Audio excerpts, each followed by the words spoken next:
I think we're okay.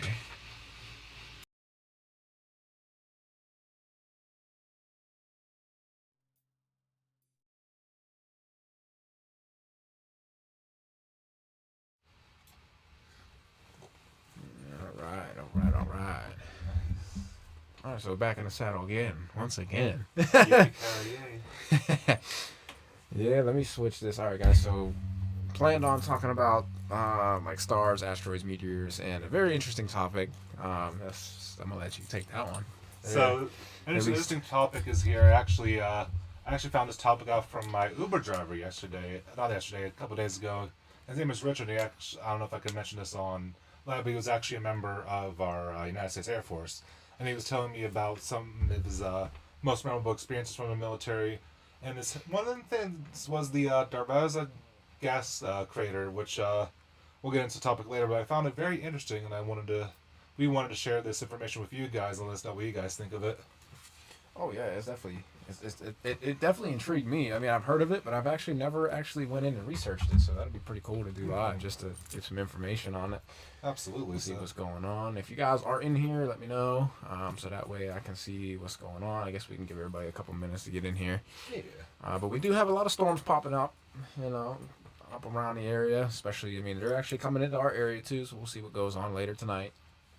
So if you are, in the Pittsburgh area, sort of southeastern Ohio, even the Panhandle, West Virginia, definitely be on the lookout for storms tonight as we head on through the night. We also have, I know this isn't showing live, but that's okay. We also have a plethora of storms in Oklahoma, heading down into Texas as well. So it's definitely going to be pretty interesting. I'm just waiting to see if anybody comes on in. Absolutely.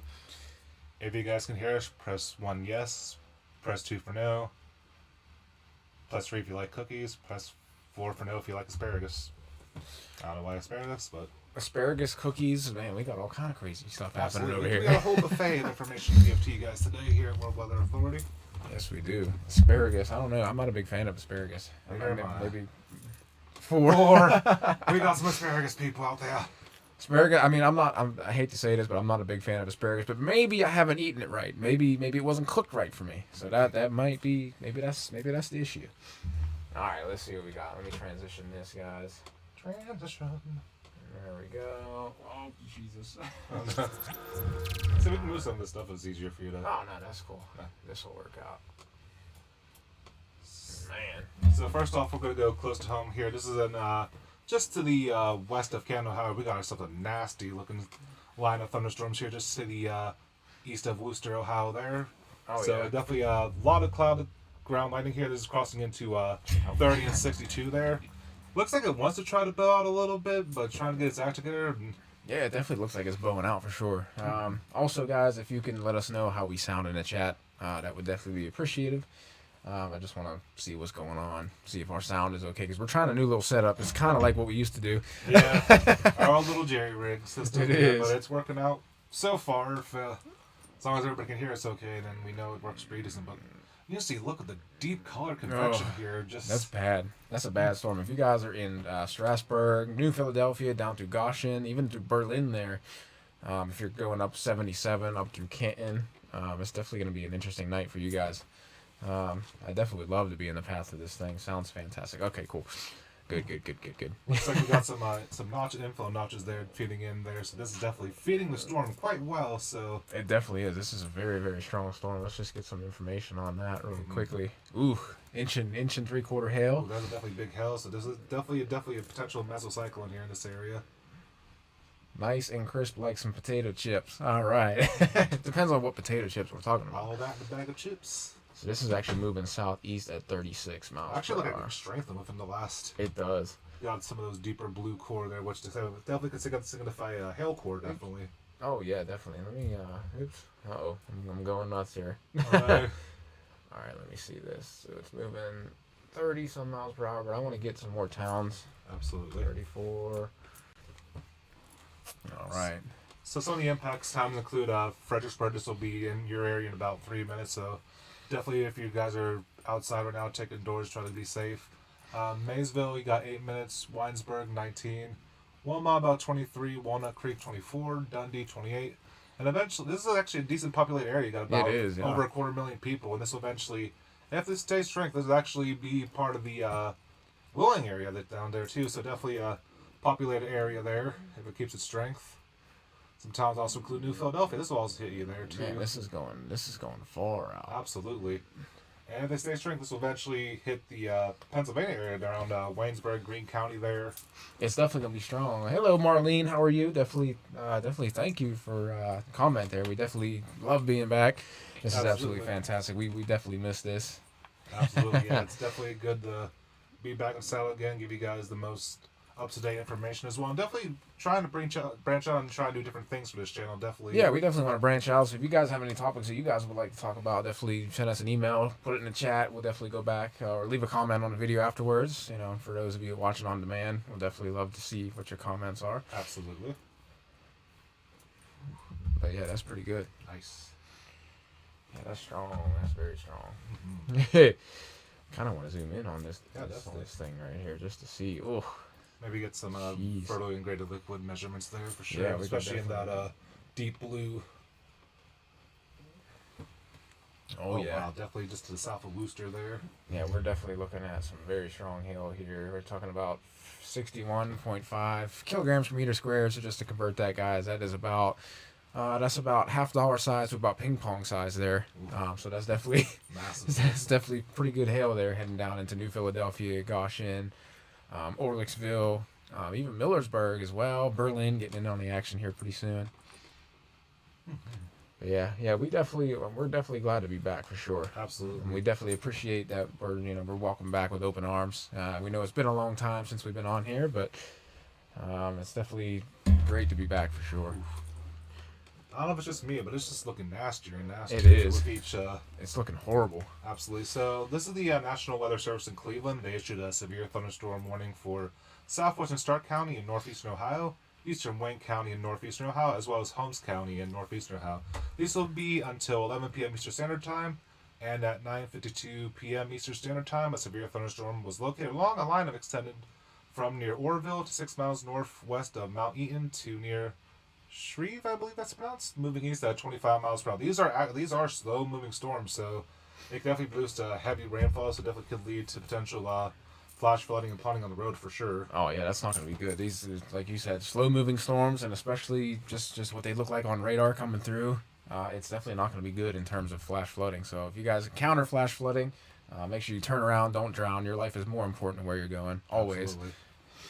Definitely not good. Even just 6 inches of water can actually push your vehicle off the roadway and carry it away. So definitely be on the lookout for that, especially being nighttime as it is now.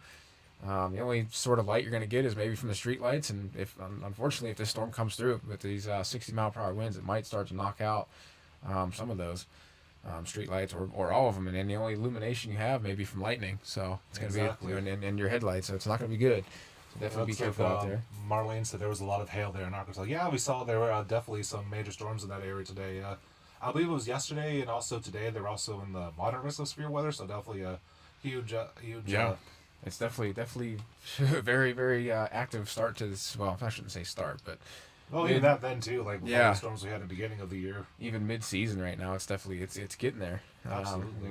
And unfortunately, it looks like hurricane season might just start ramping up as well. I was looking at some of the models earlier, and it does look like we're going to have a storm coming off of the African coast here pretty soon. I did see that. So that's definitely interesting there, especially early this season. I know it's going to be insane. Usually they come up from the south like around this time, especially with El Nino coming up. Absolutely, yeah. It looks like that shear might start to kick those storms' butts out there, but unfortunately, it looks like the models were hinting at a storm coming up from the African coast. Unfortunately.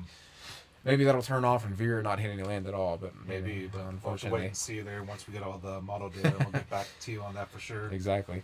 And then going back to the severe thunderstorm warning real quick, some of these location impact include the city of Canton, Worcester, Millersburg. I'll move that over just a little bit to get Wesleyan, Orville, Berlin, Walnut Creek, Brewster, Navarre, Dalton, Waynesburg, East Sparta, Kilbuck, Holmesville, Wilmont, Glenmont, Mount Eaton, Winesburg, Farmerstown, and Smithville will all be impacted by this severe thunderstorm warning here. It looks like Canton's about to get hit really deep in this cell right here. Yeah, it's not going to be good. I mean, just look at that. Look at that hail core. Oof, That's coming in right into Strasbourg. Yeah, definitely. Wind and lots of rain. Yeah, definitely. Those storms definitely yesterday and today are packing a punch. Definitely. I mean, even for this area up here being in the slight and marginal risk, it's definitely pretty crazy. I figured there would be an enhanced risk issued for some of these areas up here in Ohio. That's surprisingly, it's only marginal risk that I got it. Yeah, and this storm's actually moving into the marginal risk. Oh, yep. So we'll definitely see. I mean, the atmospheric dynamics are there. We can definitely pull up some data. Let me see if I can pull up. Curious to see if we can pull up some of the actual current data. We should be able to, I believe. If we go into here, we should be able to pull up some live data. And these dew points. Yeah, I mean, we're talking about it's moving from like the 60s down into the 50s. So these storms might weaken before they get here for sure. Possibly, yeah. Let me see. Of course, it's not going to have that. All right. Well, there's other ways to do this. I think we saw like off camera, at least the humidity levels are going to be increasing, so definitely could potential to maybe have some. Oh yeah, it's definitely not good. Definitely not going to be good for these storms. I don't know. These storms are definitely packing a punch, unfortunately, especially down to the southwest of Canton, and coming into Berlin and Strasbourg there, heading down towards New Philadelphia. Guys, if you are out traveling, in this area, especially along I-77 there, north and south from Canton down to Newcomers Town, definitely make sure you guys get into a safe place very soon. Although these storms are moving pretty slow, but it would be definitely good for you guys to hunker down for the night if you can, or at least until this storm passes. But it's definitely going to be very, very strong, unfortunately. Indeed. I'd love to be out in the head of the South. I'd love to be in New Philadelphia right now. Yeah, it's going to move into the marginal risk. I mean, still, marginal risk can still produce. Absolutely. They actually extended the severe Yeah, I was thunderstorm actually warning. going to say they look like it there. So, yep, this is actually now in Pittsburgh now. The National Weather Service that transferred over from Cleveland to now Pittsburgh has issued a severe thunderstorm warning for northeastern Coshocton County and east central Ohio. I think I pronounced that right. Sounds right to me. Southwestern Carroll County and east central Ohio, and Tuscarawas County and east central Ohio until 10:45 Eastern Standard Time. Wow. So as of 5 minutes ago, a severe thunderstorm was located out of the line extending from Navarre to near Berlin to near Millersburg to near Glenmont. That's a lot of near places. It is. Moving south, so it looks like it picked up a little bit of speed here. Originally, it was going at 25 miles per hour. Now it picked up a little bit, accelerating now at 35 miles per hour. Still a decent, slow-moving storm by means. So That density gradient out ahead of it, like right between the front and the actual storms themselves, might be starting to push the storm a little bit faster down to the south. Possibly, yeah. So some of these storms could actually be coming in quicker than we first perceived. So some of the impacts, minor hail damage to vehicles is possible. Expect wind damage to trees and power lines, resulting in some power outages. Some of these located impacts include New Philadelphia, Dover, Ehrlichville, Denson, Strasburg, Sugar Creek. Nadenhooten. Nadenhupen, Nice German Tuscarawas, Bolivia, Baltic, Midville, and Mineral City. So these storms are.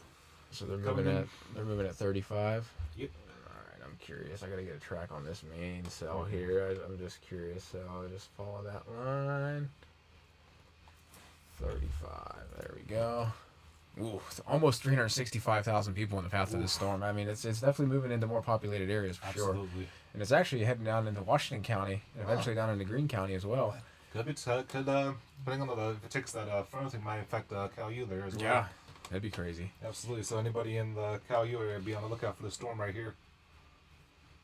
Yeah, so this is going to hit Cadiz, Ohio in about 83 minutes from now. So just an hour and 23 minutes or so. Steubenville in about 105. Mount Pleasant, 104. Mingo Junction, 110 minutes. Let me see. Wellsburg, 112 minutes. Martins Ferry, about 114. Wheeling, 118. So almost 2 hours in Wheeling for this storm to come through. But it definitely could still pack a punch. We'll see what's going on. Some of the dynamics down here don't look too great, at least in terms of maintaining these storms. Mm-hmm. But nevertheless, you definitely be on the lookout for that. Even Absolutely. down Cross Creek, 128 minutes. So this is down into our area. It's about an hour and a half there. Wolfdale, 141 minutes. East McGovern, Meadowlands, 146. South Franklin.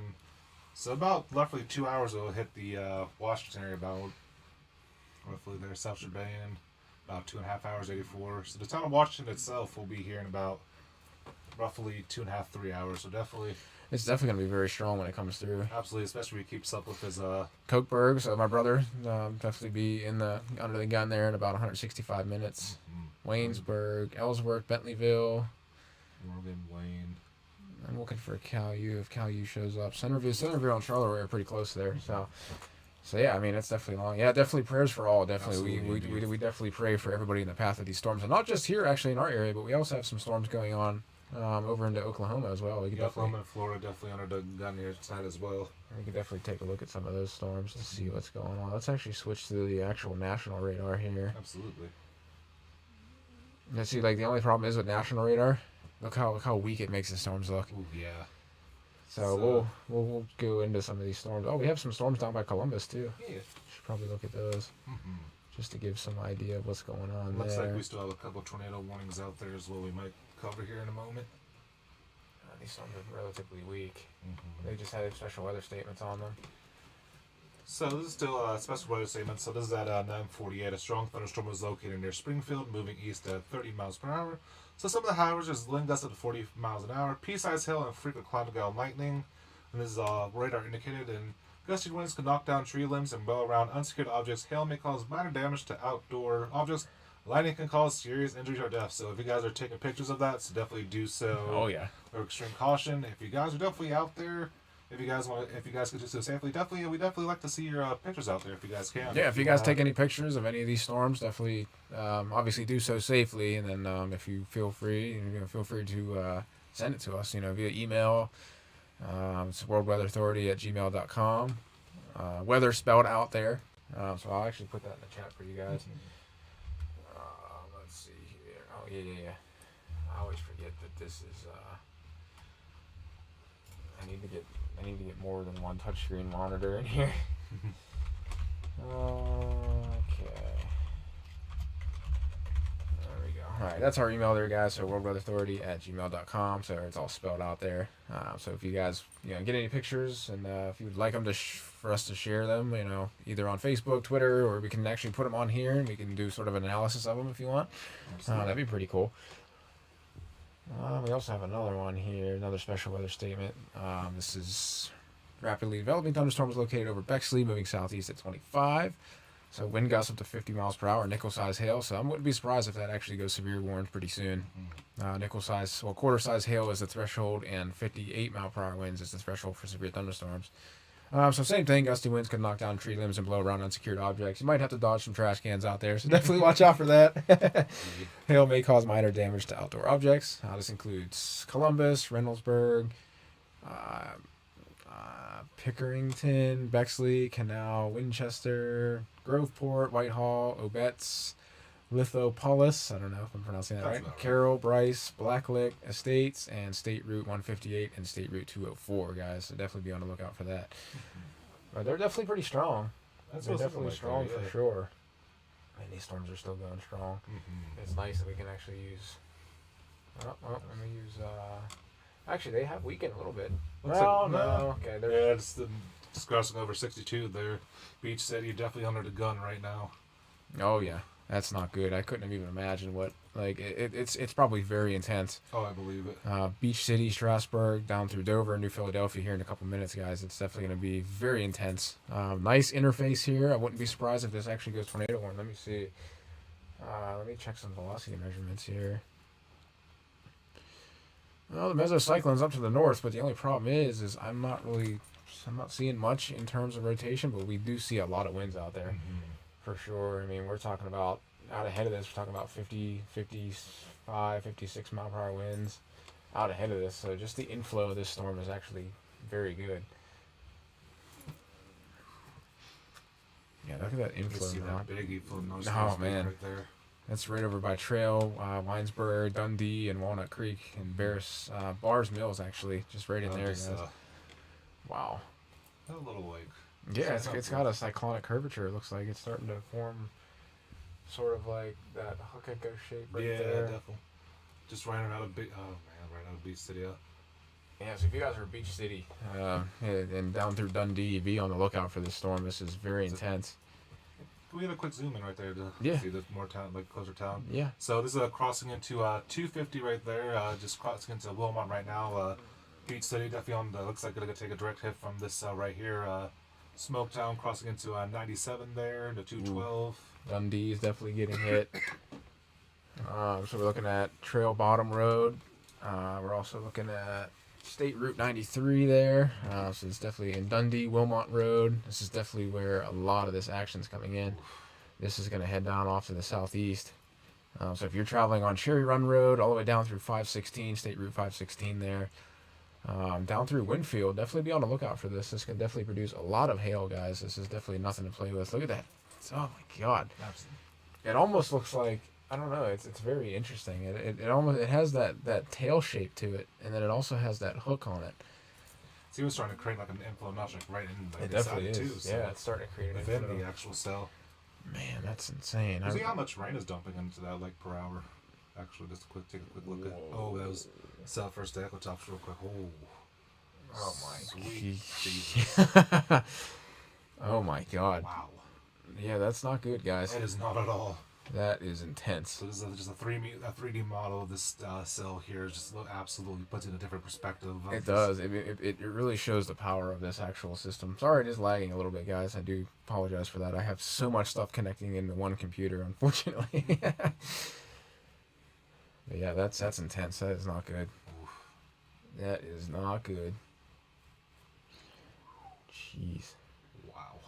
A strong cell. It's actually forming a bound weak echo region as well. So there might be something trying to form here. It might be for sure. Especially with this inflow notch, and then you have another notch up to the north as well. We might actually get a little spawn of something here. At least a brief spin up, maybe a land spout or something like that. Expires in 23 minutes. Same thing. Yeah. Same severe thunderstorm warning. Oh my God. Wow.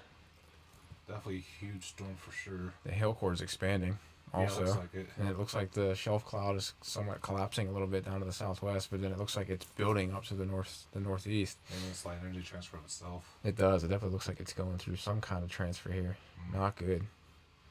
That is not good. It's actually coming into our area a little bit down to the south. Looks like it's shifted a tiny bit to the north, it looks like too. It does, yeah. It looks like it's transferring up to the north, and then there's a big rain shield up to the north as well.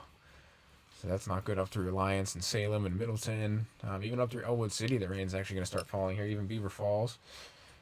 Not good. Yeah, it's definitely not good at all. Wow. Yeah, that's the only thing it likes to lag a lot. Well, unfortunately, I need to get a faster computer, but unfortunately they're like $1,500 plus. It's just way too much right now to even think about. Oh, there's some flash flooding up to the north as well. There was a tornado warning, I think, on the western side of Cleveland, too. I believe so, yeah, earlier in the day. So that was pretty crazy. Let me see if I can go back within the... So if you guys are wondering what this can produce in terms of rainfall, so between 1.5 inches and 3 inches of rain have fallen, and additional rain amounts of 1 to 2 inches are possible, guys. So definitely be on the lookout for this. This is for Erie County in north central Ohio and Huron County in north central Ohio as well. So flash flooding of small creeks and streams, urban areas, highways, streets, and underpasses as well as other poor drainage areas and low-lying areas. So it's definitely not good. This is up for Sandusky, Norwalk, Western Vermilion, Bellevue, Willard, New London, Plymouth, Milan, Northern Milan, Wakeman, Castellalia, however you want to say that, Greenwich, Monroeville, Berlin Heights, Bayview, North Fairfield, Bloomington, Sandusky South, Fairview Lanes, and Birmingham, guys. So definitely, it's producing between 1.5 inches and 3 inches of rain, so it's definitely not good. It was around the same area. Whoa. Looks like it's strengthened. It's definitely... Strasburg is about to take up. If you guys know anybody that lives in Strasburg or even down to New Philadelphia, Goshen, Ehrlichsville, definitely try to give them a call or shoot them a text saying, this storm is definitely coming through and it's packing a massive punch. You even got deeper blues, which I don't think I've... It did. It's moving at 38 now, so it went up by 3 miles per hour. Wow. Like, check out this. Check out the rain wrapping around this storm too, all the way over through East Liverpool. It's actually sort of creating its own little mesoscale convective complex. If this actually sustains itself, the ingredients are there, but not down this way, but at least up towards Strasbourg and everything. They would be definitely classified as a derecho if it lasted long enough. Because I guess it's not big enough, though. The ratio would have to be a lot bigger. Yeah, it's like 450, roughly, yeah. Yeah, 200 to 400 miles. I don't think that qualifies for that, but it's still a massive bow echo then. Big time. Cleveland's getting hit, too. These storms in Cleveland are getting hit. Surprised we don't have a special marine advisory up there, possibly there. Yeah, I'm surprised there's not. There should be. That's different. Yeah, that must have got extended. No, maybe not. Looks like it's the same. All right, let me go check some other areas across the country, guys, because I know there's a lot of activity happening in down near Oklahoma. Let me see here. I think we have. Dang it! Why is it going so slow? I apologize. Oh, goodness. Oh my God, they're getting hammered with storms. Man, stop lagging, will ya? Looks like we do have a lone tornado warning here, just on the close to the Oklahoma-Texas border there. I think that's actually set to expire here momentarily. It definitely looks like it's gonna expire here pretty soon. I guess we can take Oklahoma City radar. That should be enough to encompass all of this. Maybe we can take Dallas also. Oh nope. Yeah, let's go down to Dallas. Let's take Dallas's bigger radar down here. There we go. Oh wow. Wow. Okay. Yeah. So this is down here near Sherman, Gainesville, Bonham. This is just north of Plano, north of McKinley as well. But these storms are definitely packing a punch as well. Mm-hmm. Yeah, 3 minutes for the tornado warning here. I'm sorry. No, you're good. So at the moment, this is actually about to expire. We'll have to see if it does expire or if they extended it.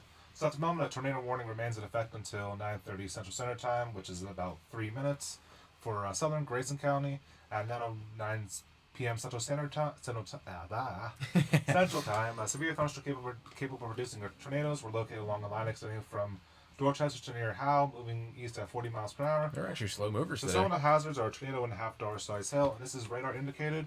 So these tornadic storms remain over mainly rural areas of southern Grayson County, including the following locations: include Ethel, Cannon, Luella, Southmaid, White Mountain, Sadler, Farmington, and Elmont. Even if it does get rid of its tornadic features, it's still going to be a very strong, powerful storm there. It definitely is. I'm curious to see what's going on here.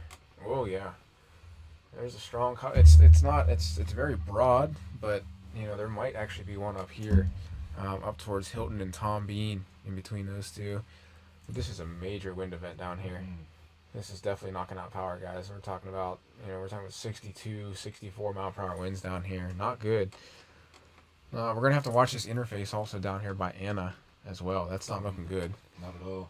Especially as this comes in, this is gonna suck in some of that inflow and definitely maybe actually start to rotate even harder than it is now. But even up here, there it is. Yep, this. Have you seen it live? This actually just got extended here. So just as of the moment, severe thunderstorm.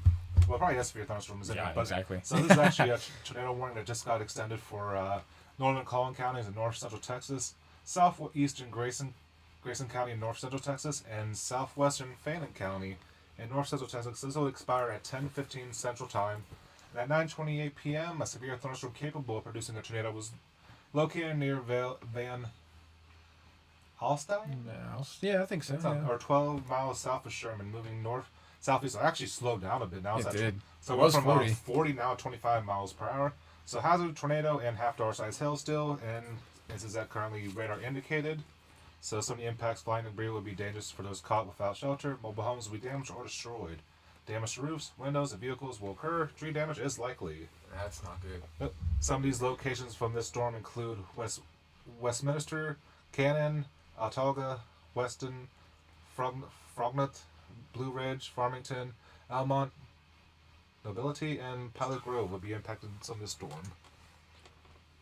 Yeah, that's not good. This storm definitely looks like it's getting its act together as well, just because of that inflow that's out ahead of it too. Absolutely. All right, we just threw our PayPal in the chat, guys, just in case. Nice. If anybody feels inclined to donate. Not required, but it definitely helps out, guys. We definitely appreciate everything you guys do, even just comments. Just sharing this information definitely helps, guys. It definitely gets it into the hands that need it the most. But yeah, this cell is definitely moving very erratically. Absolutely. Yeah, there's that inflow notch. Perfect interface for that tornado there. Just to the sort of southeast of Gunter there. or Gunter, if you want to say it that way. So the tornado would actually be located right in here. So it's moving at 25, right? Yes. 25. It's definitely a slow moving storm as well. Oh, did I not? Oh, dang it. Oh no. See, this is what happens when I do things oddly. We do it live. We do. Yeah. There we go. That's what I needed. So there's only not too many people in the way of this, but still, there's still 9,221 people out ahead of this storm, guys. Absolutely. So Elmont, guys, get to your tornado shelter. Van Alstyne, Westminster, guys, get to your tornado shelter immediately, guys. This is radar indicator rotation. I don't think there's any storm spotters on it just yet. There might be, but it's definitely capable of producing a tornado, guys. This is heading down through Celeste in the next hour. Blue Ridge in 39 minutes, guys. Desert about 33. Pike in 49. Lane in 56. Kingston in about 70 minutes, guys. So 9,000 people are going to be affected by this actual storm here. At least this part of the intense part of this storm, guys. So it's definitely not good. Mm-mm. Let me see if there's a CC drop. I might be able to see something there. Oh, maybe right in here. Could be some potential there. Could be potential Could there. be a very small weak one at the moment, but let's have to wait and see. There could be potential there for actual tornado development. Oops, keep forgetting I gotta get that off. There we go. We got right there. Looks like right over Kelly. That's not good. It almost looks like a defined, sort of well-defined debris ball there. Right in that inflow notch. Right in that inflow notch region. It's possible. It's definitely certainly possible. Let me see if we can see any velocity measurements in there. I mean, it's right at that interface. It's right at the interface there between the red and the green, guys. So we're gonna have to watch that. Absolutely. Right in there. It definitely could be, and especially back here as well. Ooh, this is near West End, over through Kelly, down through Anna as well. I mean, take a look at that interface right there. That's how this is almost prime time. Absolutely. Right there, and even right here too. Could be a brief spin up, and possibly even up to the north a little bit. So if you guys are traveling on Interstate 75 from to the east of Weston, Kelly, and Chambersville, guys, definitely get to your tornado shelter. Get off the road if you can. Definitely try to hunker down as this storm comes through. It's definitely packing a massive punch as it comes through. Not good. Man, that looks horrible. That looks absolutely horrible. Wonder what Reed's saying on any of these storms. But that looks like a well-defined debris ball heading right towards Anna. That's what it's looking like there, but because like this down here, this stuff really isn't that much concerning because it's it's kind of grouped as that. right, But just this right in that right area right there is what to keep an eye on. That's concerning. That actually almost looks like it went. If a tornado did touch down, it definitely went right through the center of Kelly here, guys. So we can zoom in just to get more accurate information on what's going on here. So this went right over 455 near Kelly. This went through. Looks like if it's County if it's Road down 368. looks like South Stanbridge Boulevard, potentially going to South Central Expressway, Frontage Road, and then South Central Expressway. All that potentially in the path there. Looks like it's a little bit of a neighborhood right there as well. So it definitely does. Look out right there. between Kelly and Anna, right along Interstate 75 here, guys. This is to the south of Van Alstyne, so if you guys definitely be on the lookout for this. A lot of hail mixed in there. Tons of hail up to the north. But that's a very concerning debris ball. It's still radar indicated, though, so there's no storm spotters on it just yet. I'm curious to see what Reed is saying. Yeah, I was about to actually let's see if he did say anything about it. Reed Timmer. I'm curious to see. I'm very, very curious.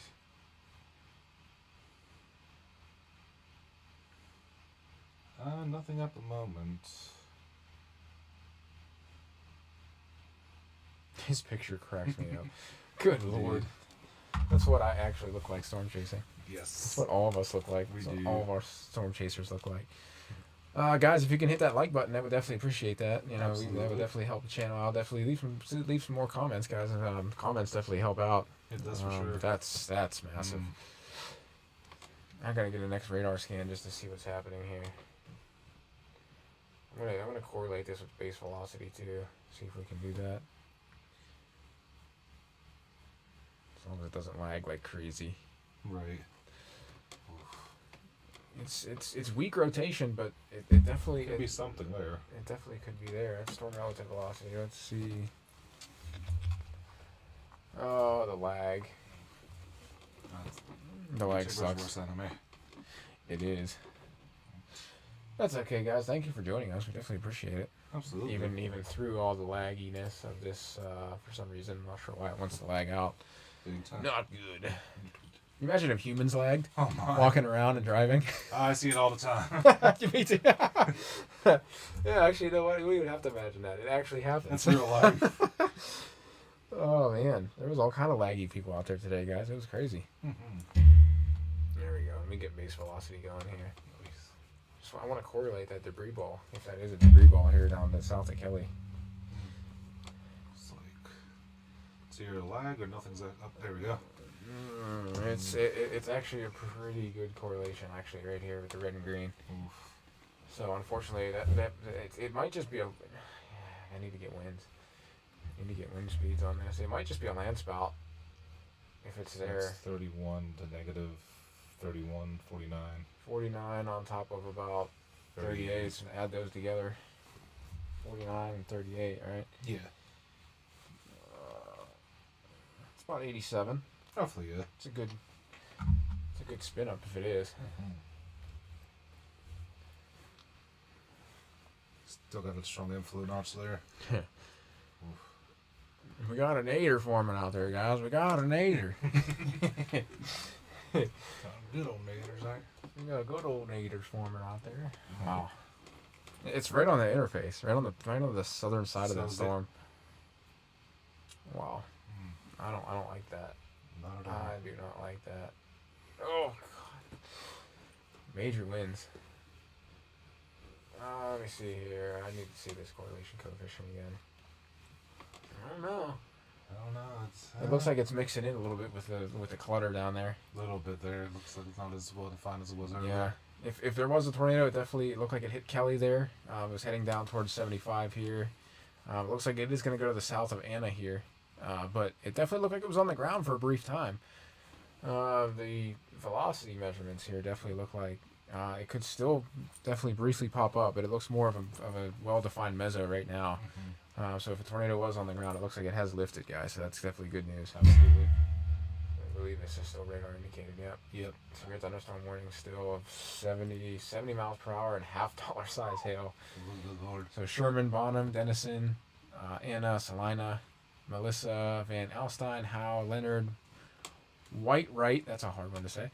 Gunther, Bells, Tom Bean, Savoy, Ector, Trenton, Dodge City, Nellwood, Ravenna, and Dorchester, guys. Definitely be on the lookout for severe thunderstorms and possibly tornadoes. Oh man. Yeah, the tornado hit Kelly. My God. Hmm. It almost looks like it's actually trying to do it again. Oh wow. That's not good. Wow. Yeah, that's not good. I want to end here shortly. I don't like that. It just looks too. It's very messy. It's a very messy setup. Even up through Gunther up there as well. Looks like there's actually a little brief spin up on the backside of the storm. Could be anticyclonic rotation there. Could be ready for sure. If they extend this tornado warning, then I'm very curious to see if they extend it down towards Anna and Melissa, down to the south. Laggy as all hell. Oof. Very laggy. Lag. It's like almost driving on the highway. Exactly. Yeah, guys, definitely appreciate you guys joining us for sure. Absolutely. Indeed, it is sad. It's very sad. I played in the world's smallest violin. Why is this not loading properly? I do not like this. It usually never does that. It's really weird. It could be, Alright, we're looking at a lot of rain. Alright, there we go. We're good now. I'm just curious. I want to go back to the correlation coefficient just to see what we got going on. I don't know. Could be. I'm not liking that. Could be hail in our face too, possibly. It could be, yeah. I'm not liking this. Let me see. Could see if there's like any hail, like yeah. Just debunk, try to debunk it or not. Oh, it could be. A little bit. Could be some hail. Looks like it's more to the north there. Weird thing is that you see that drop in the middle between Kelly and Anna? I do. It looks like everything's wrapping around. Hmm. That it almost looks like it's like the rear flying downdraft wrapping around. Oh, wow. But then again, well, it looks like that hail got bigger there in that area, so that could have been. Now let me see if correlation coefficient is different. All right. It honestly looks like, yeah, that would be an observed tornado. If this was a tornado right now, that would be massive. Yes. That is okay. So there definitely was a brief spin up near Kelly. This right here definitely looks like to be debunked right now as hail for sure. Yes. Just with that hail core. So yeah, definitely thank you for that input there. Absolutely. That definitely helps for sure. But yeah, that looks like hail, guys. That's not good. Just from that stronger like hail there. Just for one more time. If it ever loads. Many moments later.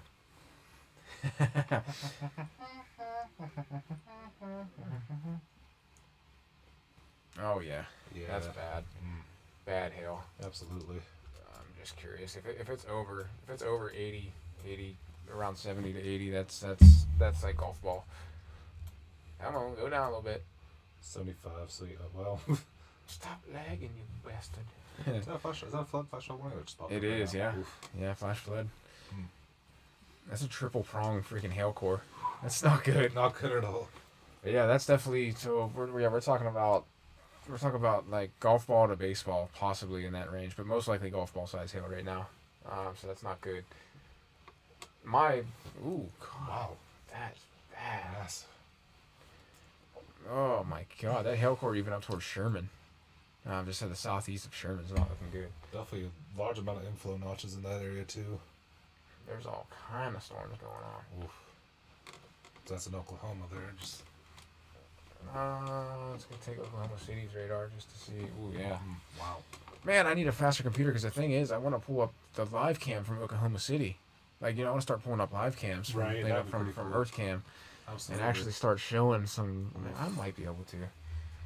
Let's see. It's lagging already, but who cares? Let's try it. So, what's the worst that can happen? I mean, Earth Cam's free to use, so everybody uses it. Yeesh. Shout out to Gina. Shout out to Darkwater. Shout out to BDRP. Shout out to Marlene. Shout out to Lydia. Thank you guys for joining. We appreciate it. I think even Sammy said she was watching the stuff, so shout out to my fiance Sammy as well. Love you, and hope you're enjoying the stream as well. Oh, yeah. Oh, crap. What was I doing? Oklahoma City, right? Yes. They gotta have a camera. Oklahoma City. Just curious. I'll turn the sound down just in case if it does start to broadcast weird things. There's a lot of lightning off to the east and up to the north, so we might be able to capture something.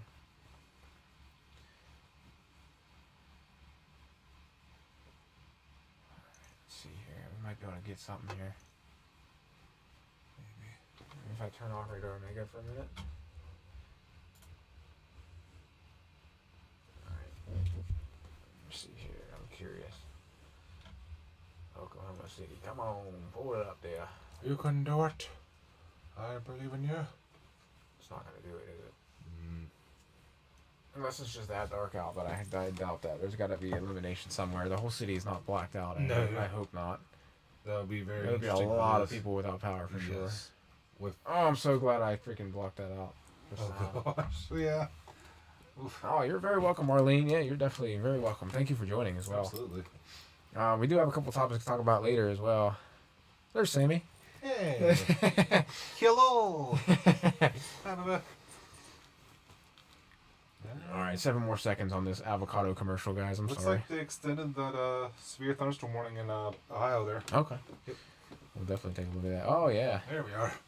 I need to show that. Definitely some heavy rain there. Some rain bands going there right now. This looks like you can see from the camera there. Let me see if I can put this on display. Let's move this over here. Alright, guys, so that's Oklahoma City at the moment, guys. This is earthcam.com. Let me actually put this live, sorry, guys. Maybe. There we go. I think I might press that on. Flash of lightning, maybe. So yeah, almost 3 million views in that area right now. So definitely. Yeah, it's definitely interesting, guys. So there's Oklahoma City. It's probably gonna be very laggy. I do apologize for that, but yeah, you guys can see that for sure. Yeah, it's definitely lagging. There we go. Okay, it's not that bad. It's not too bad. All right, so that's Oklahoma City, guys. Obviously, it's very very sort of dark there, so it's not really can't really make out much, but definitely looks like a very rainy night for sure. Absolutely. And if we actually go back to the radar, just to show you guys what's going on.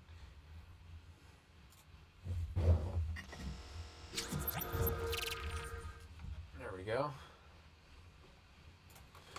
So yeah, Oklahoma City's just out of the rain. They're in like the light rain there, but you can definitely see.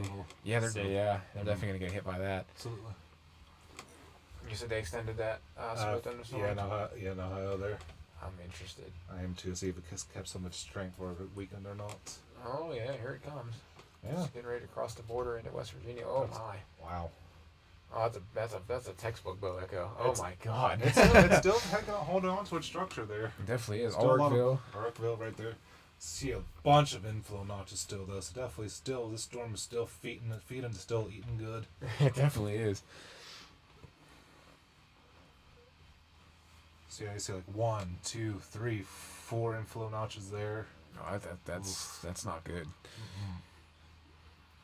Yeah, so that's definitely pretty crazy, guys. So that's what we got going on. We can take a look at this extension of this. Absolutely. So this is in our neck of the woods now, getting into World Weather Authority Studios near creeping by.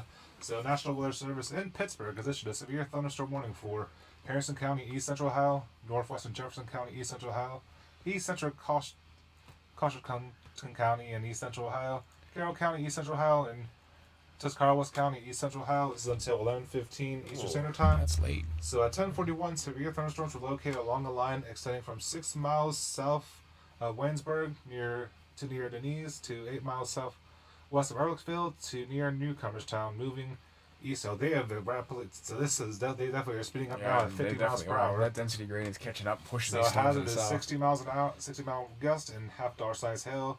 So definitely. This storm is trucking along now. Wow, that's very laggy. Wow. Sorry for the lag, guys. Absolutely, this is a oof. That kind of sucks. But yeah, so minor hail damage to vehicles, guys. It's not going to be good. New Philadelphia, Dover, Oakville, Cadiz, Carrollton, Freeport, Denison, Nottingham, I hope, Tuscarawas, CO, or so I think, right? Midvale, right. Mineral City, guys, and this includes Interstate 77 in Ohio between mile marker 66 and 79.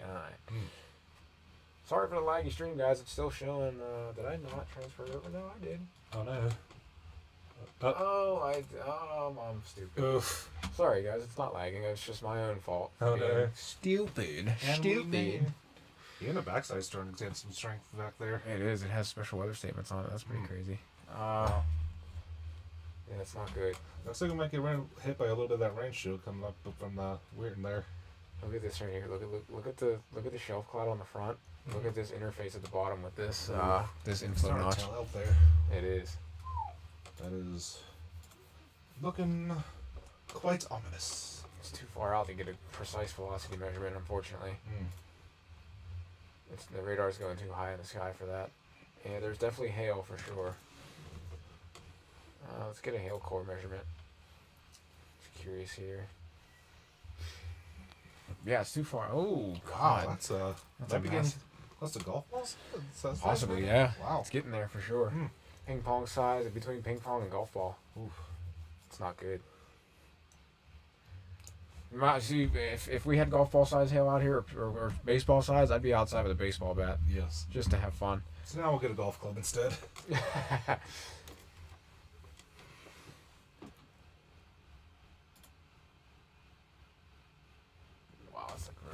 That's okay.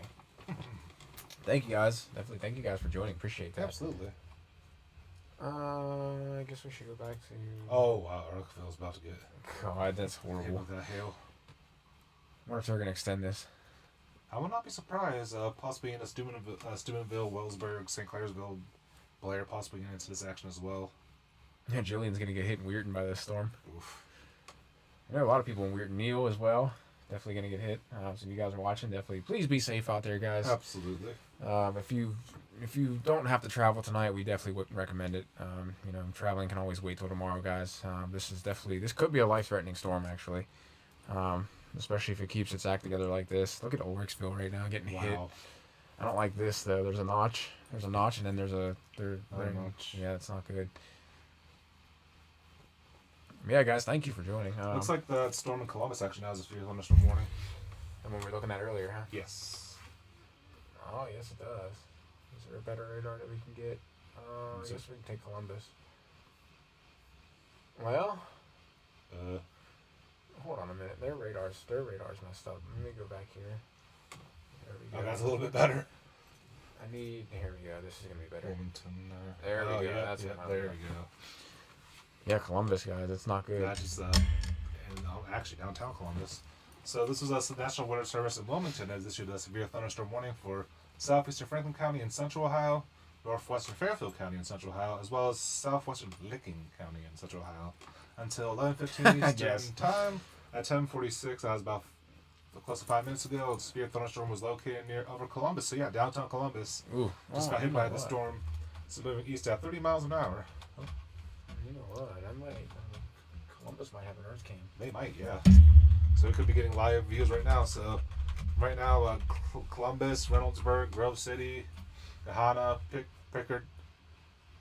Pickerington, Bexley, Canal, Winchester, Groveport, Whitehall, Etna, Grandview Heights, Obitz, Glebe Palace, Urban Crest, Nickersville, Carroll, Bryce, Port Columbus Airport, and Blacklick Estate. So some of these storms that got hit earlier by that previous cell just got a.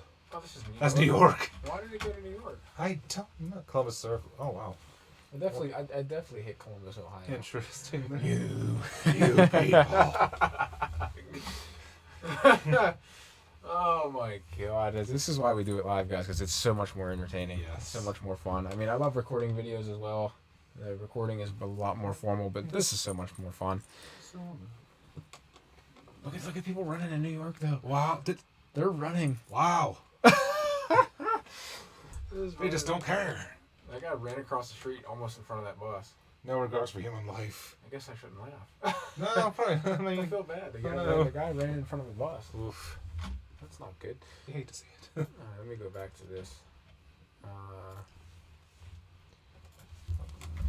Columbus. What am I spelling it wrong? Ohio? Is there an Ohio? Maybe they don't have an Ohio. Huh, interesting. Close Ohio Earth King. Ohio, sorry, guys. I'm definitely trying to look up some stuff just to see.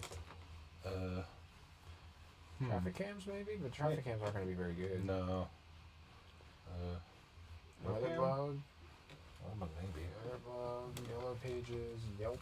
No, we don't want Yelp. Yellow Pages has to do with. Let's try traffic cams. We'll see what we got going on here. What What we got going on? Hey, Dark Waters, how are you? Hey, the one and only. Definitely good to see you here. Absolutely. Yeah, unfortunately, Columbus doesn't have a very good camera. No. If we could pull up a Columbus camera right now, that'd be fantastic. It would be. Especially just to give the actual to see what's going on. Absolutely. Yeah, that's crazy. That's insane. Look at that. Wow. That would have been a perfect storm It to would've been, actually yeah. to actually take a look at. Man, it's laggy. Dang it. No. It's only. I mean, maybe. All right. One of these days, I might have to downgrade to like 720. Right now, it's at 1080 pixels. Right now, I might have to try 720 and see if that helps. Maybe. But yeah, this is a massive storm, guys. That's definitely very, very intense. It's definitely packing a punch. There's definitely have massive hail cores on this storm, guys. It's heading down towards Baltimore, Somerset. Definitely went right through Columbus. Yep. So it's definitely pretty crazy. All right, let me get some more measurements on this. Let's get it precise. This was moving at 50. Yes. All right, let's get this precise here. Did I accidentally hit this again? I did. Is this gonna work this time? Buggy. Okay. Uh-oh. Oh, that's why it's messing up, because I keep pressing the buttons. That's the fun part. It is the fun part. It is. There we go. Yeah. 50.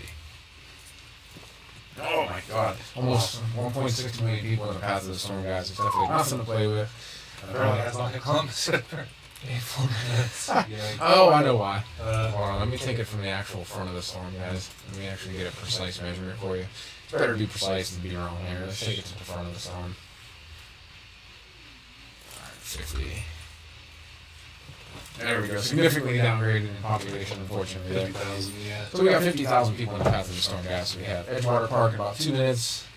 Black Lake Estates, Canal Winchester, 2 to 6 minutes, guys. If you guys are not in your thunderstorm shelter, please do so immediately. Stay away from windows. You definitely don't want to be caught out in the storm, so definitely, if you guys are outside walking your pets around, or if you have your pets outside right now, definitely bring them in. Absolutely. And we have some hail coming in as well. You definitely don't want to have either yourself or your pets out there in the path of these storms, guys. So definitely be careful. It's definitely not good. Mm-hmm. I'm kind of curious to see how that tornado warning is going as well. I don't think it's still. It's been not but still going there. Oof. Oopsie. Alright. I'm very curious. Very, very curious, yeah. Let's see. Yeah, thank you guys. Definitely appreciate that. And yeah, that's. She said the audio's messed up. Oh no. Dang. Alright, let me see if I can fix this audio real quick. Yes. Echo, huh? Alright, let me see. Alright, let me let this catch up for a minute. Hold on. Let me see here.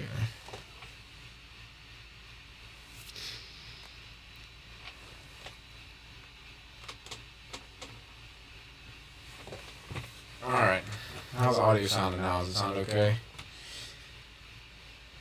I need to get some soundproofing in here for sure. It actually looks like it's still down to the south of Anna. Looks like an interface there, definitely. Alright. Let me give this 1 minute to see if this is actually going to work properly. Alright guys, is there still an echo on that audio? I definitely want to get that fixed ASAP. Right. I want to fix these issues right now. Absolutely. While we're at it, we don't want to go any further until we fix these issues for sure.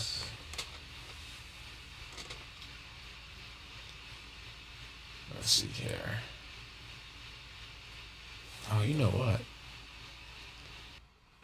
There we go. Alright, that should fix it. But this microphone, I had this one on also, and I didn't realize I had it on. Huh.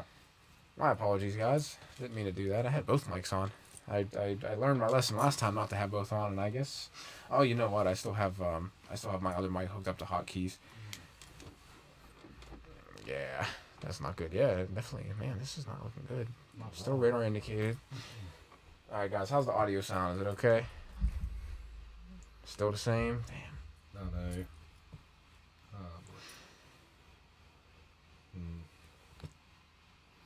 I'm curious why the audio sounds like that. Interesting. Yeah, it looks like just hail right now. We're definitely not getting a tornado right now down here, guys. Down through Anna. This is actually down through. Let me zoom out a little bit just to give you guys a better location. It still sounds great, so I don't know. Sounds good. Okay. All right. Cool. As long as it sounds good, that's absolutely. Yeah. I want to make sure that the audio sounds good. Exactly. Definitely want to provide crystal clear information. Yeah, I definitely want to give you guys better information. Absolutely. I'm working on getting some more tech in the office, guys. We'll see what's going on. I think I might be able to get the drone up and running again. It's working perfectly fine. I just have to get it. That would be pretty cool. I'm gonna see if we can fly the drone again. Nice. That way we can actually get live drone footage on the channel. That'd be pretty cool. It's bowing out. It's definitely losing some of its strength a little bit. Mm-hmm. But it's still, it still has a really nice southern periphery on it, just to the south of Ulrichsville. This is heading right for St. Clairsville and Wheeling. And the other part of the storm was sort of the comma head shape up to the north. Upside down comma head shape is moving towards Wellsburg. That one's going to hit Washington, so that'll be interesting. Absolutely. This one's actually going to hit us in a couple minutes. Oh, nice. Looks like this little cell coming down from East Liverpool, Beaver Falls. Sort of from a normal chase area that we go to. Yeah, it's definitely pretty crazy, guys. But yeah. Alright, let me see what's going on here. I don't know why it keeps lagging. It's not good. I don't like that. I really don't like the lagginess. But we're working with it. Yeah, we're working with it. We got good stuff going on. Sometimes you gotta roll the punches in order to get to where you need to go. Yeah. Looks like the back end's starting to become more impressive there. It is. like down over towards Coshocton and down in through Columbus as well. Yeah. Maybe that storm didn't hit Columbus yet. Oh, there's that there and there. Yeah. Oh, That's very weird. interesting. Special weather statement. This honestly looks like this backside, like you said, right here is not looking good. It might become the more dominant system here shortly. It does. Looks like there's going to be an energy transfer valve to the west, which Right. would make sense because that would be where the stronger dew points are. Surprising I was not see if there's warning on that. Unless that's a cook behind the whole entire. Special weather statement on it. 50-mile-per-hour wind and half-inch hail, so it needs to be 58 or yeah, 58 or greater, and then up to quarter-inch hail there. Quarter inch is an inch, right? I believe quarter's an inch. Yeah. Yeah. Yeah, this is not good, guys. This cell, I'm not liking this. It's getting that like bowling ball shape. It is. And it's starting to hook on the backside of Bakersville, heading down to Newcomerstown as well. Rush Deersville. Hail core's coming back. It is. It did lose a little bit of its energy though, so we're definitely. But there's I don't want to say that word. There's a ton of wind on the backside of this, guys. So let me do some. I want to pull this up quickly. Yeah, thank you guys for letting me know about the audio. Thank you, Lydia. Definitely appreciate that. Definitely thank you, Marlene, for that as well. It's definitely clutch. We definitely want to make sure the audio is coming in crystal clear for y'all. Let me see here.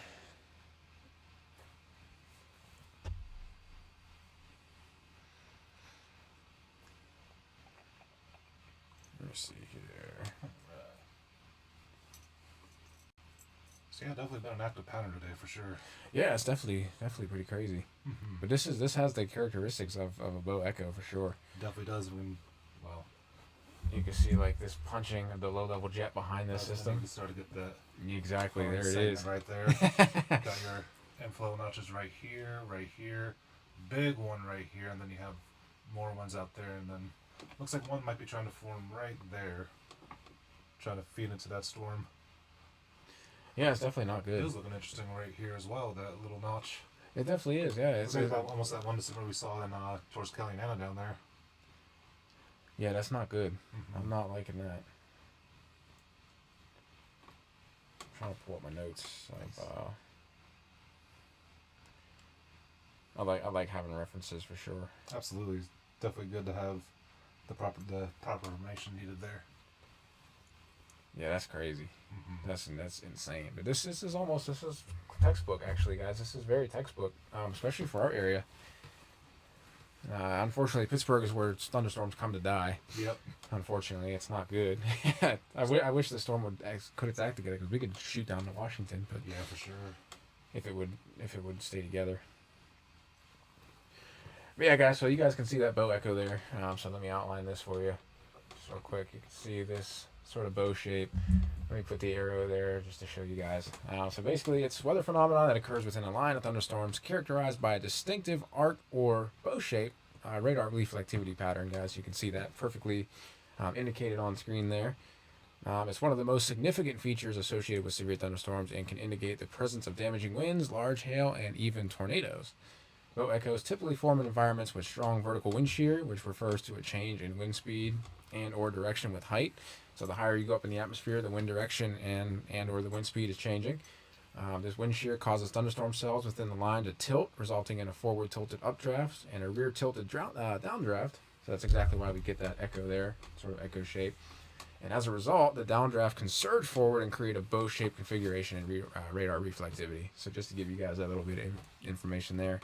And while off camera, looks like they just did the track of it. Looks like it might just to the south of Washington, South Alabama is going to get hit by this segment right here. Oh man.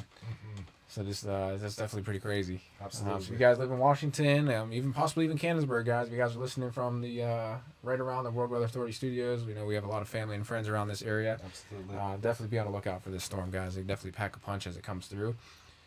And also, the leading edge of the bow echo is known as the bow apex or the bow head. It's the most intense and severe part of the system. Here, the downdrafts descend rapidly, producing strong and damaging straight-line winds. These winds can reach or exceed 60 miles per hour and are often referred to as straight-line wind events or even small derechos or microbursts, guys. So it's definitely pretty interesting.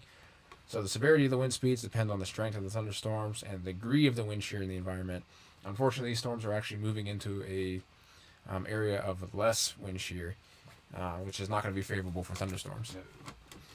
And then behind the boat apex, guys, there's a region called the comma head, or the bookend vortex, which you can see right in here. See that bookend vortex there, guys. This is an area characterized by a curved or comma-shaped reflectivity pattern. It's associated with enhanced rotation. In some cases, this rotation can lead to development of mesocyclones, which are rotating updrafts within thunderstorms that can spawn tornadoes. So we'll definitely have to watch that very carefully. That can actually come down into Canonsburg, Buffalo, McGovern, Washington, South Germain later on. So it's definitely pretty interesting, guys. Just want to give you guys a little bit of segment there. And right here, where that arrow is, so right in this region here, guys, that's known as the trailing portion of the bow echo, or known as the rear inflow notch. It's a region of relatively weak reflectivity located on the backside of the bow. It forms due to the inflow of warm, moist air into the thunderstorm system. This inflow notch can sometimes contain embedded supercells, which are individual, highly organized thunderstorms capable of producing severe weather, including tornadoes, large hail, and intense rainfall. In this case, there actually doesn't look like to be much reflectivity in this actual rear inflow notch region, guys. So they're often associated with severe weather events such as squall lines and mesoscale convective systems. So yeah, just to give you guys that information, just definitely. I kind of love providing some of the science behind Looks it. like we got is that a new severe thunderstorm running down to the that storm? Is. Yep, It definitely is. Nice. Let's see here. Yep. Let's get a better. Oh wow. Wow, that definitely looked up there. It did. So this is the National Weather Service in Pittsburgh has issued a severe thunderstorm warning for Conshohocken County in East Central Ohio until 11:45 p.m. Eastern Standard Time. So as of actually 1 minute ago, a severe thunderstorm was located near Danville, or 13 miles east of Mount Vernon, moving southeast at 40 miles per hour there. Yeah, that's definitely pretty strong, guys. So 60-mile wind gusts and quarter-size hail is possible. Perfect severe thunderstorm issue there. Absolutely, Definitely yeah. quarter-size hail and greater than 58 mile per hour winds. So this includes Coshocton, Warsaw, Connellsville, Nellie, Walhonding, Blissfield, New Goldfield, and Cooperdale, guys. So you guys live in these areas, definitely please heed the warnings of this, guys. Look at this bow. Wow. That's perfect. That's like textbook. That's perfect textbook bow there. That's insane. Some of these storms are still going strong. I'm curious. I want to see how this tornado is doing. Still radar indicated. Wow, this is a mess. That. Honestly, guys, like this cell down here, guys, is sort of a meteorological nightmare to forecast for, and to actually see where the important features are. But luckily, you guys are standing in the presence of World Weather Authority, Yes, or sitting, depending on what you're doing. So we can point out these features relatively easily. A lot of lightning in this storm. Oh man, I should pull up that lightning maps just to see whether that map they used to pull up all the I time. got a lightning radar, yeah.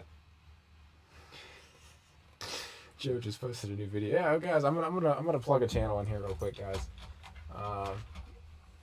Head on over and subscribe to my uncle's channel, Guitars and Ghosts. I'm gonna try to link it in the description or possibly even in chat. Let me see if I can pull this up for you guys.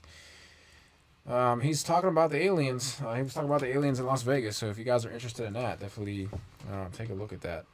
Definitely has some interesting videos over there. He's up to 946 subscribers, but he did reach the watch hour limit. So he does have over 4,000 watch hours. So if you guys can head on over and give him a subscribe, that would definitely be appreciated. Let me share his channel in here real quick. Yeah, 50 away from that 1,000 subscriber milestone there. Yeah. Yeah, that's crazy. Well earned too. Definitely. Yeah, definitely. Well deserved. I'm glad that he's doing well. Absolutely. So some of the music that you heard, guys, from earlier, in earlier streams, that was actually from my uncle, Guitars and Ghosts. I will plug his YouTube channel in here, guys, so you guys can head on over there and check him out. Definitely give him a subscription, guys. Definitely. Absolutely. It's free, obviously. That's the best thing you guys can do. That's even for us, guys. If you haven't subscribed to the channel, it's free to subscribe. No strings attached. Who doesn't like free stuff? Exactly. I like free stuff. So what you doing? It's almost like a free sample, but you're getting a free sample of amazing weather stories, guys. Absolutely. Says all the free samples with a whole freaking buffet there. And also, while you're at it, subscribe to Dark Waters and BDRP there. While you're at it, definitely amazing content there from them too, for sure. Exactly. I make it a part. I still have it make it a part of my work routine there. Every time I'm by myself, I hit a Dark Waters live stream podcast, and then bam, it's a good way to spend a overnight at work or just time at home. Just definitely just sit around, watch one of their stories and live scenarios. So definitely. Dark Waters content that's coming down the pipeline is going to be absolutely fantastic, guys. If you haven't done so either, guys, definitely subscribe to his website as well. Mm-hmm. It's absolutely fantastic. I'm not sure if it's still at iamdarkwaters.com. It might be. I have to check that out again. If he's on here, maybe see if he's still there. Yeah, Dark Waters, if you want to put your website in the chat there, I definitely would definitely like to see people go head on over to your website and subscribe for sure. The YouTube content is absolutely fantastic, but you guys are going to get way more on the website. Okay. So just letting you guys know, there's a lot of information there. Thank you, Marlene, for doing that. Appreciate Absolutely. that. Yeah, he's definitely doing a good job over there, Guitars and Ghosts. So definitely shout out to Joe there. Definitely appreciate all the work you've been putting in. I think we have like 2,000 more watch hours to go. I think so, yeah.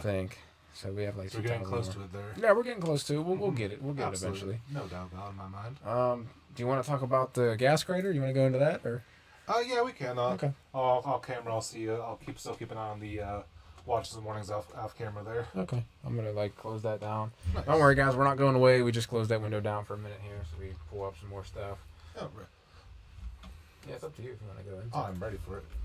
So who's ready for story time with Zakk and Justin here? I am excited about this for sure. This has definitely been a topic I actually got from an Uber driver that I had a couple days ago, and his name was Richard. And I'm not, like I said before in the beginning of the chat, I'm not sure if I can produce this information. That he is actually a former member of our United States Air Force. So definitely shout out to him. Yeah, shout out to Richard. Thank you for your service. Definitely very appreciative of him there. And I asked him in the drive over back to the house, I was saying, what was one of your more interesting experiences that you had right here? And he said, definitely this one for sure. Actually, it was funny. He actually wanted to take a cheap $500 car, ship it with a bunch of things, and then try to push it in there and see what happens. So, yeah, definitely an interesting topic here. We did some research before and after. Yeah. Watched a video about it just to make sure we're informed, to make sure you guys are informed as well. So, the Darvaza gas chamber, also known as the door to hell or the gate of hell, or officially the shining of Karakum, as a burning natural gas field collapsed into a cavern near Darvaza, Turkmenistan. The floor and especially rim of the crater is illuminated by hundreds of natural gas fire. The crater has been burning for an unknown amount of time. How the crater formed and ignited remains unknown. But what he told me, and what the thing is, the Russians were actually trying to dig in for natural gas, because this is a big gas area, definitely like the Middle East, and this area is a big oil field. That was 1971, right? I believe so, like roughly in that area. Yeah, and what happened was they dig too much, and so all their equipment actually collapsed into this ravine and created the gas chamber that we know today. Okay. So it's still burning to this day. So there's been some controversy with this. They actually want to close off this area. Yeah, exactly. So yeah. That's pretty neat, though. Exactly. So neat. Pretty much the closest thing that I can think of is right here in PA, the Centrella. Exactly, yeah. It's actually still burning to this day. So that's in our home state, so that's definitely pretty interesting. Absolutely, they actually closed part of that down as well too, because people were starting, kind of like this area, kind of became a tourist attraction. Wow. And with pull this image up for you guys. Absolutely. So this is what it looks like there. Wow. I will not. That's absolutely horrifying. I mean, can you imagine being the Soviets and drilling into this area and just falling in, like, oh man. I wouldn't want to. Oh, is it not live on this side again? Well, hold on, let me see. Either that or we're going into. There we go. I was like, either that or we're going into. Yeah, take a look at that picture, guys. That's absolutely crazy. So I do have a couple notes on this. So it was accidentally created in 1971 when a Soviet drilling rig encountered a cavern filled with natural gas. The ground beneath the rig collapsed, forming a large crater measuring about 70 meters or 230 feet in diameter and about 66 feet deep, guys. Yeah. So to prevent the release of poisonous gases, the decision was made to ignite the crater, thinking the gas would burn off within a few weeks. However, the gas has been burning continuously ever since for over 5 decades. So that's definitely absolutely there. Yeah. That's crazy. I just couldn't imagine that. I would not want to roast marshmallows or s'mores in that fire pit for sure. Oh no, I couldn't even imagine that. Especially like this article here says the heat generated by the burning gas is intense, making the vicinity crater inhospitable. The temperature near the crater can exceed 1,000 degrees Celsius or 1,832 degrees Fahrenheit, creating a challenging environment for any form of life in that area. So that's not good. It's actually a popular tourist attraction, which is interesting. Despite its remote location, so as we said, as Justin said earlier, it's in Turkmenistan, which is about it's a country in East Asia, I believe. But yeah, can you imagine just seeing this in real time and just, I mean, that would be absolutely amazing. I wonder if somebody actually took this picture, or they had like a good lens or something. Maybe they droned this area. Exactly. So actually, in 2022, when I'm gonna butcher this name. That's all right. We're good. All right. I'm trying to get the best name. What's it? I mean, we want to give it a shot there. Oh man! All right. Gurbanguli. I can pull this article up actually.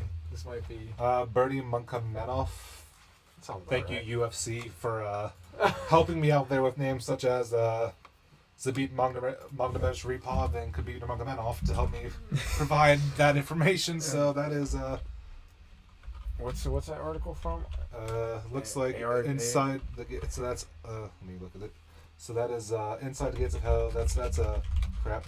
All that is interesting.com. Inside the gates of hell. Oh god, if I spell that right. There it is. There it is. Yep. Take a look at this article, guys. Absolutely. We'll definitely break it down. So this is written by Katie Serena. So definitely shout out to Katie. It's published in January 9th, 2022. Okay. So this is the last as of last year, actually. Wow, that's definitely interesting. Absolutely. Guys, I to be honest, I didn't know anything about this story until I actually heard it from Justin. I had no idea that this crater actually existed. Which is interesting. They call it a crater. I guess I can see why. I mean, yeah. Even though it's not as deep as like most craters, we can still definitely see that outline there. Wow. Oh, there we go. Absolutely. Wow, that's definitely pretty crazy. This is in... Okay, so that's why they call it Darvaza. Okay, that makes sense. Turkmenistan, okay. Gates of Hell. Wow, neither Satan nor his band of fallen angels climbed out. Yeah. All right, I like your writing style there. I do there. Yeah, so 230 feet across, 70 feet deep. Wow. Yeah, guys, this is definitely an interesting area. To put it in perspective, this is 160 miles from the capital of Ashgabat there in Turkmenistan there. Yeah, it's definitely crazy. So yeah, so the spectacle of this, guys, is just absolutely amazing. We can take a look at that image again. So, yeah, because they were also trying to strike oil there as well. So yeah, it's crazy. I'm just distracted by that thing right there. I am too. I'm glad it's not on stream. Yes. So yeah, it's the result of human intervention to burn off the escaping methane gas, which is considered dangerous and harmful to the environment. So the initial intention was to burn off the gas and have it extinguished in a few weeks, but it's been burning ever since, guys, since 1971. Interestingly enough, the walls of the Darvaza gas crater are composed of hardened clay and a mix of sand, which gives it an otherworldly appearance.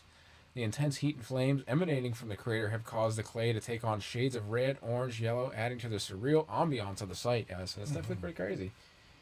Sometimes the flames within the crater can reach heights to 30 to 50 feet, creating a mesmerizing display of red, orange, and yellow fire and light against the backdrop of the desert. So you guys can get an image there, guys. It's definitely pretty interesting.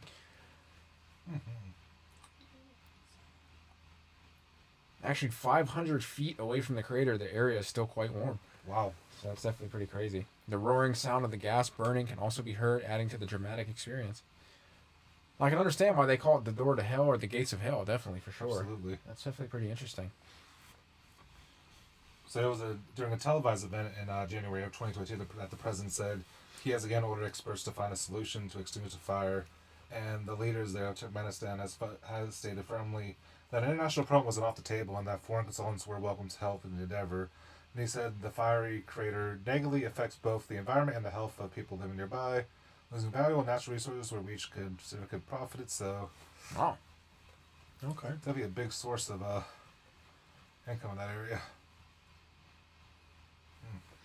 Yeah, that's crazy. Absolutely. It's pretty neat though. I like that. Absolutely, yeah. It's something that my Uber driver found out. So that was pretty cool of him. Like one of his bigger experiences there. So It's definitely crazy, guys. Can you imagine being around this? I mean, this is sort of like the Divine Comedy, like Dante's Inferno type of thing. absolutely. It's pretty neat, actually, that this actually exists in the world with us.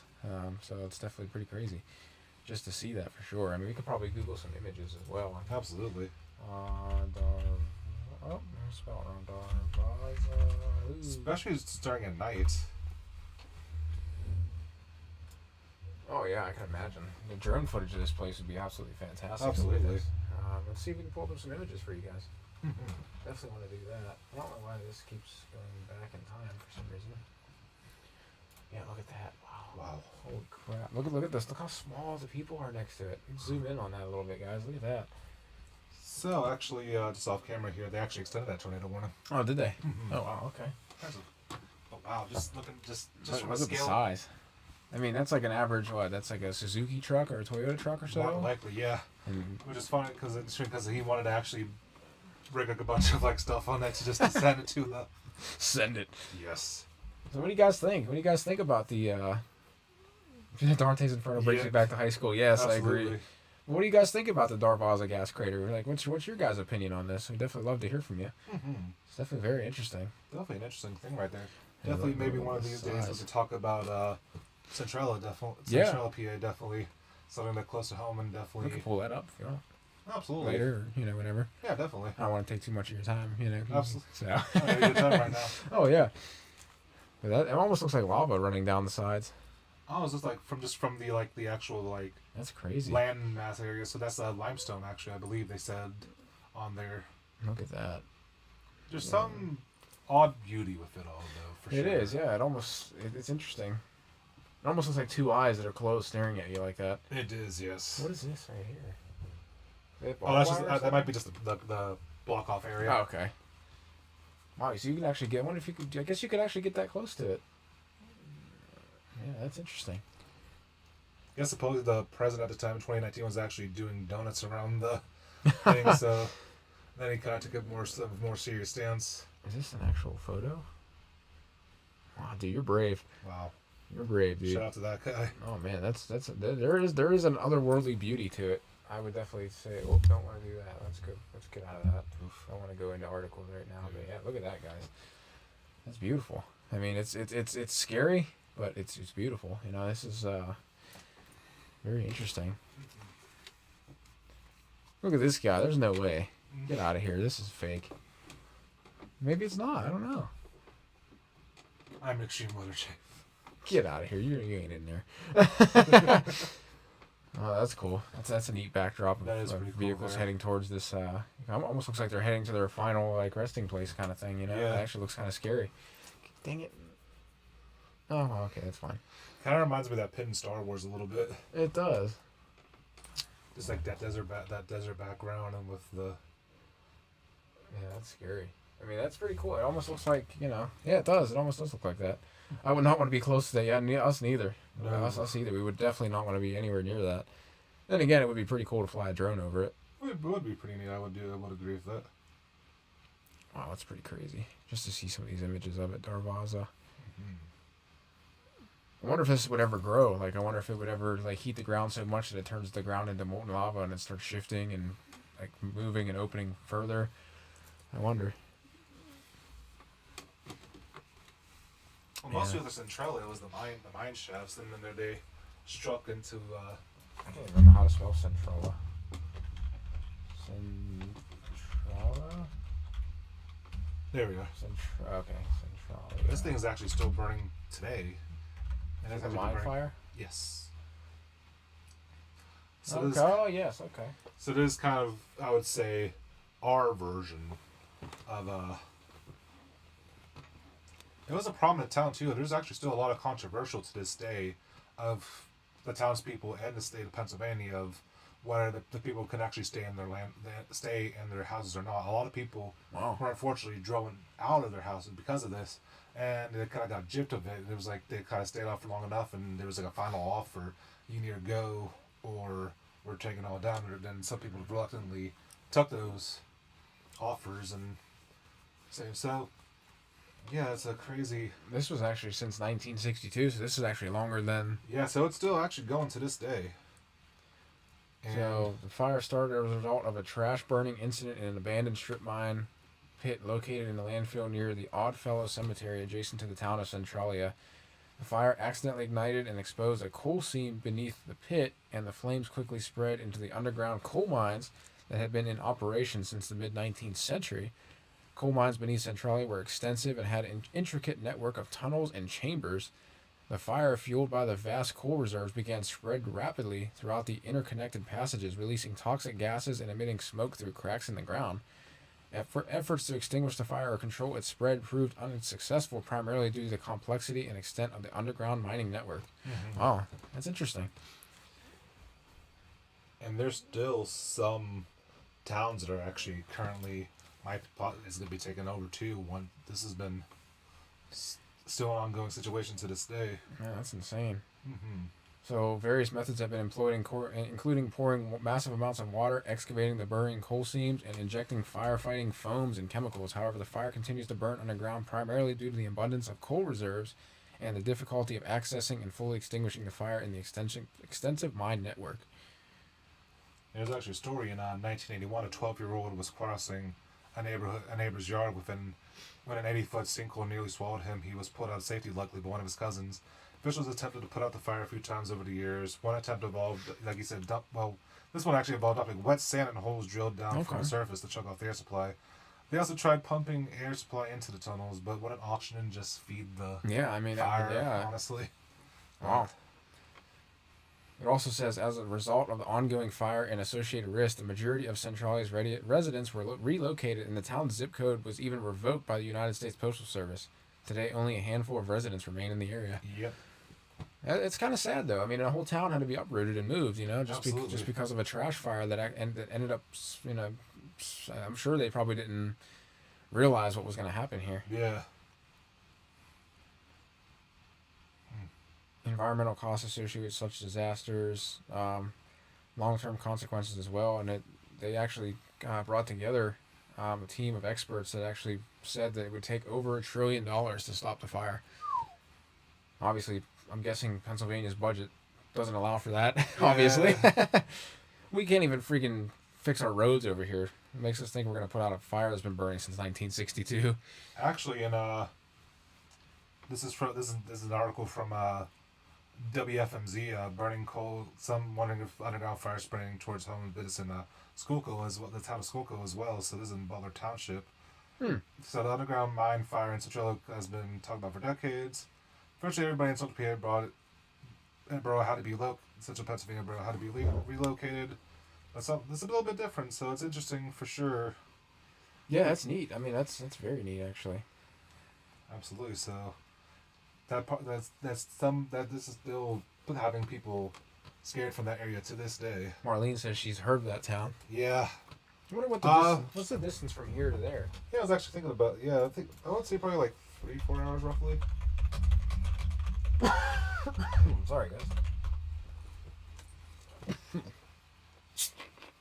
Damn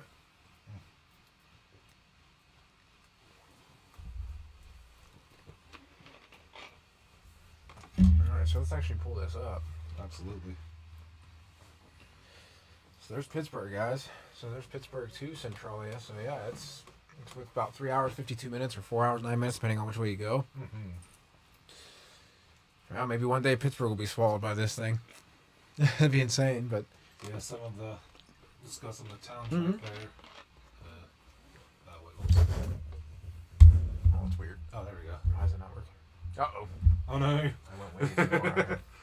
Oh, no. Sorry for the green blob on the screen if you see it, guys. It actually is really sad. Yeah, it is really sad. We definitely pray for those affected.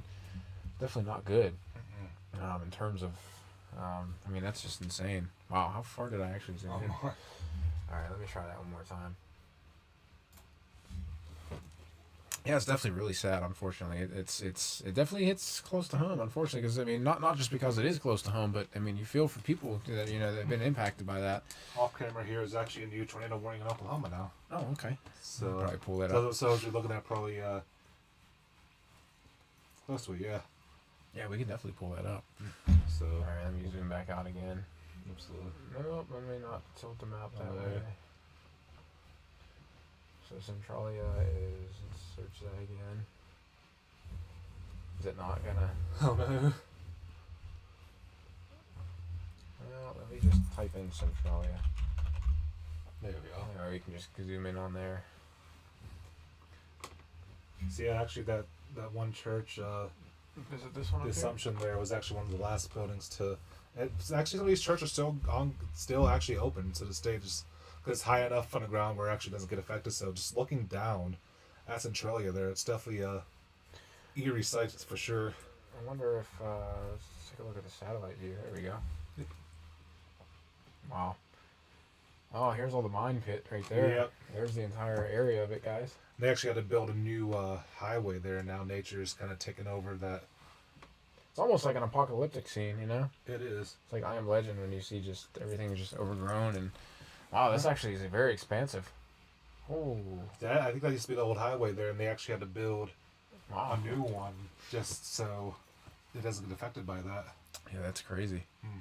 I couldn't imagine that. I couldn't imagine being uprooted because of a trash fire and then spreading to like a coal mine. That's massive. Absolutely. That's crazy. Take a look at some of these other towns like around here. Absolutely. Oh God. Well, Sorry guys, it's lagging again. Definitely appreciate you guys though. being patient with us. Yeah, thank you for sticking with us for sure.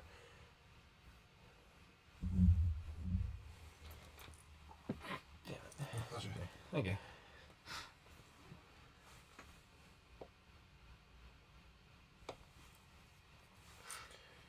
Zoom out a little bit more, see what we can see.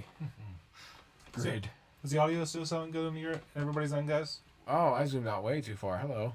Well, Yeah, hopefully the audio still sounds good, guys. we now confirm though Greenland is more ice than green.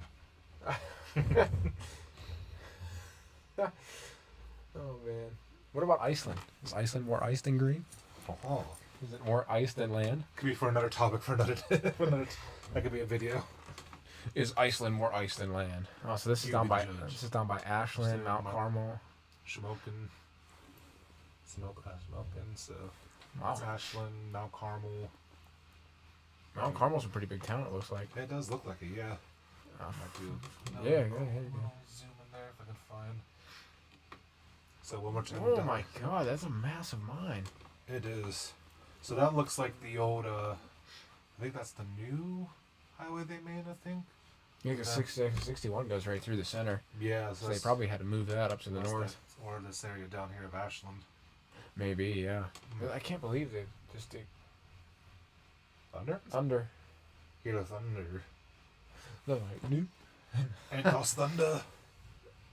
All right, let's go back to the weather radar real quick, guys. Yeah. It's good. We will definitely come back to that very shortly. But thank you guys for joining us for sure. Absolutely. Don't mind my background there. All right, let's see here. Let's open up Radar Mega again. Take off display capture. Yeah, definitely very interesting topics there for sure. Yeah, it definitely is. Yeah, so I hope you guys enjoyed that. I mean, we still can talk about it, just to, if you guys want to talk about more. I do still plan on talking about stars, asteroids, and meteors and stuff tonight, just to see. Sorry, it's loading. Sorry for the gray screen of death. Gray screen of death. Our audio is probably going to be. It says excellent connection, but we're lagging. Indeed.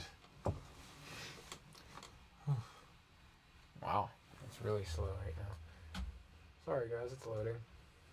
We will get this done.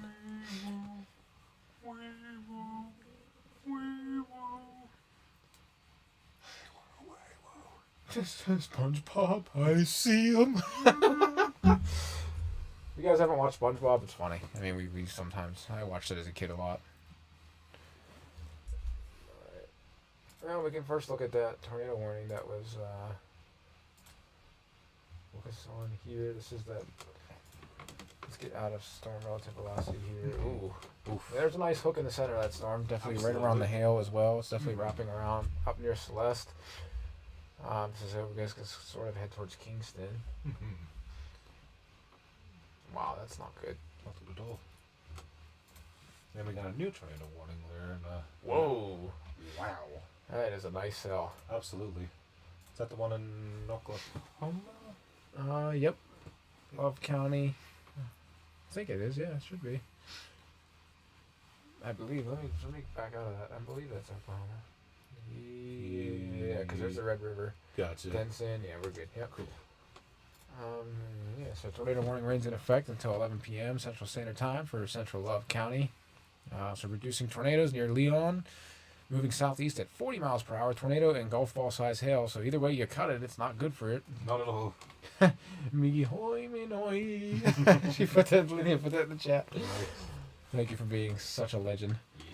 So flying debris will be dangerous to those caught without shelter. Mobile homes will be damaged, destroyed. Damaged roofs, windows, vehicles will occur. Tree damage is likely. This is for Thackerville, Leon, Rue Bottom, Bernieville, and Courtney. This includes Interstate 35 between miles marker 2 and 13, guys. Definitely not a storm to play with. Very strong indeed on radar. Definitely looks like it. Thackerville, definitely going to take a hit. Let's see here. It says radar indicated, but let's actually take a look at this. The radar's too far away, so we're not going to get very good measurements on this. Correlation coefficient should be okay, though. It's going to be too much hail. It's golf ball size hail for us to even... Yeah. Oh, wow. Giant hail core there. If a tornado does exist, though, it's definitely going to be right in here, guys. It's going to be right to the north of Jimtown. You can see the hail definitely starting to wrap around this storm. So right in here, so the rear flank downdraft coming around. Tornado's going to be situated right in here, guys. This is moving off down to the southeast, so Civis Bend, definitely be on the lookout. Heading down towards 408, 410, guys. This is down to the southwest of Bernieville. Jimtown, that's right to the northeast of you, so definitely be in your tornado shelter as these storms can definitely wobble. Absolutely. Definitely want to be out of the range for that, guys. Yeah, it definitely looks like it'd be situated right in there. That's not good. It's actually starting to wrap around. There's the inflow notch. Oh, yeah. That's actually feeding that particular storm. But if there is a tornado on the ground, it'll be right in there, guys. It's definitely be on the lookout for that.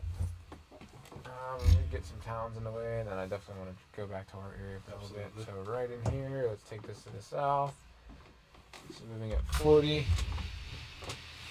514 people, so Thackerville, guys, is the only town that seems to be in the way of this, but 514 people nevertheless. Get to your tornado shelter immediately, guys. Absolutely. Definitely don't want to be caught out in this storm. Definitely very strong. Looks like they extended the look like that. Oops.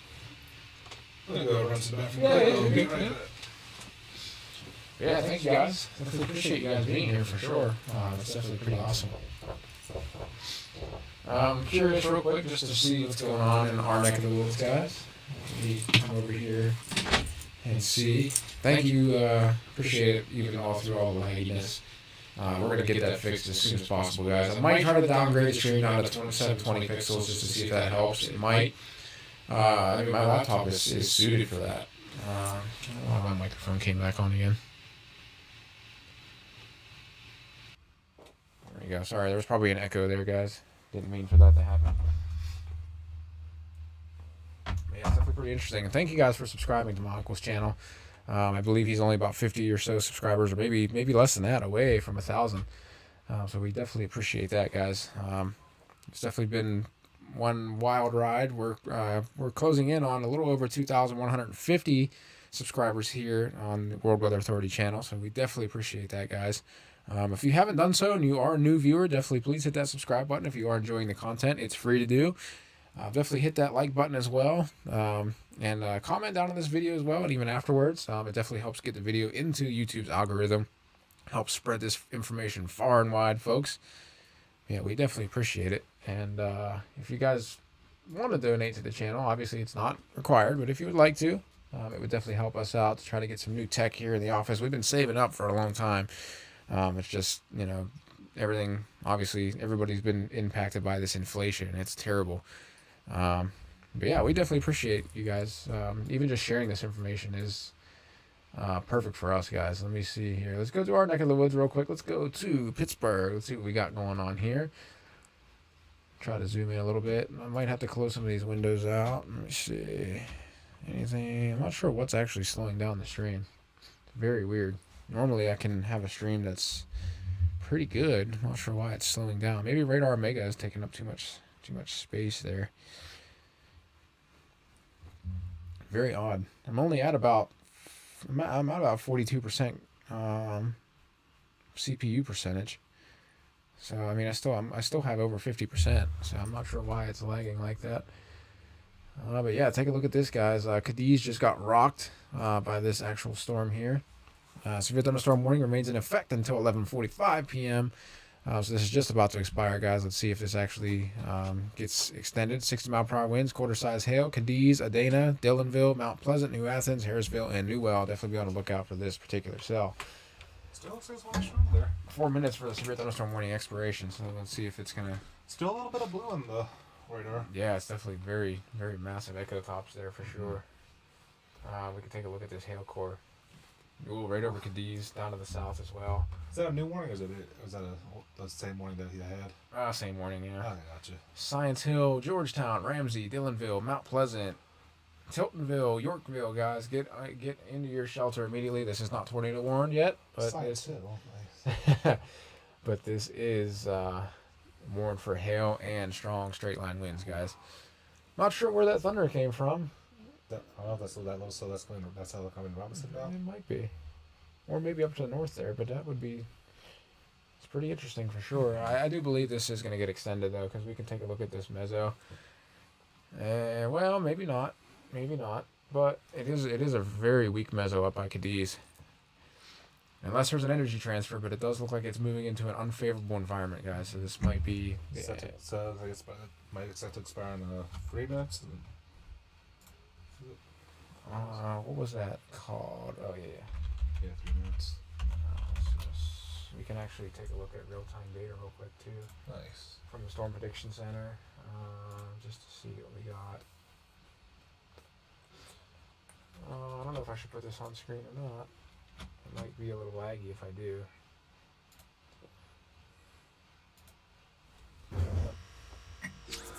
Alright guys, this website is spc.noaa.gov. This is the meso analysis. This is definitely very useful information. Let's actually zoom into our area here. Nice. Well, we can't zoom in just quite yet. Let's see if the wind shear is favorable. Down towards Washington, it's still a little bit favorable, but it gets very weak past past the city of Washington there. Definitely Pittsburgh is not favorable. Yeah. Bulk shear is definitely not favorable there. Definitely down to the south in southeastern Ohio here, and even down into the panhandle of West Virginia, still looking favorable for these storms to come through. Curious to see what have we got going on.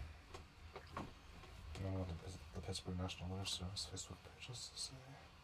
Supercell composite is still somewhat favorable in our area for that. So it's not too bad. I'm curious to see. Yeah, surface-based Cape is not favorable for the Pittsburgh area, guys. It definitely looks like these storms are going to die out once they cross that border, unfortunately. But we can. I want to see Theta E real quick. Let's see. Do we have Theta E on here? I can't remember. Yes, there Theta E. They extended it. Did they? Yep. So now it is West Virginia. Oh, now it's public, so it's confirmed. There's confirmed hail damage now there in that area. Nice. Let's go back to the radar.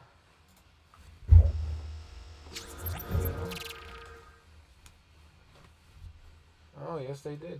They extended it out there. So this is happening right now. National Weather Service in Pittsburgh has issued a severe thunderstorm warning for southeastern Harrison County and east central Ohio, southern Jefferson County and east central Ohio, northeastern Belmont County and east central Ohio, Ohio County and northern West Virginia, Brooke County and northern West Virginia until 12:15 Eastern Standard Time. So hazardous core-size hail. So I guess the wind threats now. That's gone, weird. That's but interesting. source public. So this is the public has confirmed this. That's good. That's good. Once you get the source from that, even law enforcement, and law enforcement's the best. Sort of as trained storm spotters. Public is good though, because you definitely know something's happening out there. So I love covering storms, but not to know names of cities close to home. I know. It's so satisfying. It is. Locations impact include Wheeling, Martins Ferry, Cadiz, Warwood, Wellsburg, Bethlehem, West Liberty, Clearview, Tiltonville, Bridgeport, Yorkville, and Hopedale, guys. This includes Interstate 70 in Ohio near mile marker 225, Interstate 70 in West Virginia between mile marker 0 and 4, folks. If you're traveling out there, any of those areas, please be on the lookout for this storm system for sure. It's starting to lose a little bit of its curvature on it. The cyclonic curvature up here is just getting ripped apart. Unfortunately, there's a big gap in there. It still has a good chance down here, though. Still nasty, though, in that area. Yeah, it's definitely looking real bad. It's now in the general thunderstorm area, though, so... It is, yeah. You can still see some of those dark purples, even some blacks there. Yeah, that's not good. Still a strong hail core there. It's nice bean shape, too. Mm-hmm. That's a really nice bean It'd be shape. interesting to see if some Pennsylvania gets into the activists. Yeah, it'd definitely be interesting to see what happens here, for sure. Let's see. Sorry, guys, lagging. Lag. There we go. You still got some inflow notches, though, which is very impressive. It is, yeah. That's very interesting. I do like the feeder band out front, too. Yes. It did form that feeder band down near Dillonville, coming up from Coleraine, I guess I should say, down. It's still showing that... Oh, sorry. There we go. Sorry. I forgot about that. That's all good. Oopsie. Oh, hey. Uh-oh. Oh. Well. Somewhat working. Well. I tried. I don't know why this keeps coming back in time. I tried. For some reason. Did you notice that? I have noticed that. Anybody that's still with us, if you guys are still with us for over an hour and 46 minutes, you guys are absolute legends. yes. We definitely appreciate you guys being with us. Even those of you that aren't with us right now, you guys are still absolute legends. You guys, have subscribed to World Weather Authorities. We definitely appreciate that. Big time. Dang, it's really laggy. Oh, no, it's not. There we go. So, right here, right? Yep. He still has that, holding on to that boho features. Still has some inflow notches there. Definitely not as prominent, but like you said, that feeder band is still starting to. It's just starting to collapse on the backside, though. The bow, like the actual low-level jet, starting to collapse on the backside. It's not a problem though. We're definitely gonna get some wins from this. Absolutely. I know my legs are like, what are you doing? Oh, there we are. However, you just get my bearings straight. Bering Strait. That's between Alaska and Russia. East. Fun fact, guys. Fun fact. Still some heavy rainfall, even nonetheless. Yeah, that's bad.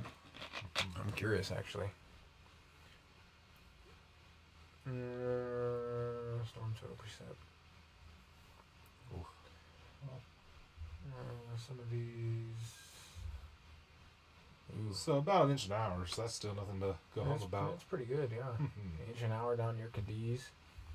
Even the storms that are coming down towards us, we're looking at about a tenth of an inch per hour. So we're going to get some rain.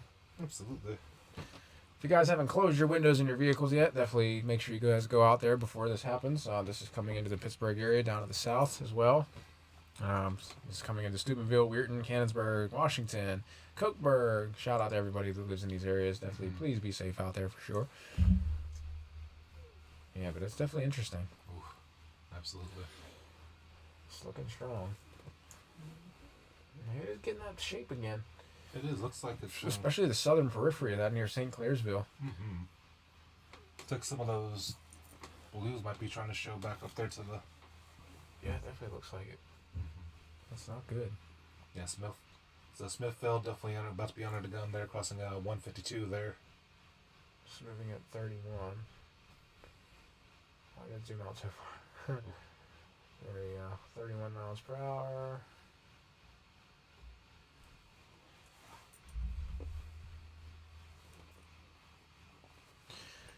All right. So 256,000 people in the path of this storm. Definitely a pretty heavily populated area. So Adana and Mount Pleasant between 7 and 16 minutes from now. Yorkville, Tiltonville, Rayland, Martins Ferry, Clearview, Windsor Heights, Beach Bottom, about within the half an hour now, guys. Wheeling within 33 minutes, so we've been tracking this storm for a pretty long time, Absolutely, actually. yeah. West Liberty, Bethany, within 40 minutes. Triadelphia, where Cabela's and Maynard's is. So, within 40 minutes there, guys. Valley Grove, West Alexander. Funny thing is, we could actually make it to Triadelphia within that 40 minutes. Wow. Depending on if there's traffic out there or not. Right. So we're getting into our area, guys. 46 minutes. West Alexander, Donegal, 49 minutes. Claysville, 55. Buffalo, 61. Washington, 70 minutes, guys. So this is going to be coming into the area in about 70 minutes. Washington, about 83 minutes there. So. Oh, Somerset, 89 minutes. Wow. Cokesburg, 40. Ellsworth. Deemston, Bentleyville. About an hour and a half. Fredericktown. Wow. Centerville, Rice's Landings. California. There it is, California. Shout out to Cal U.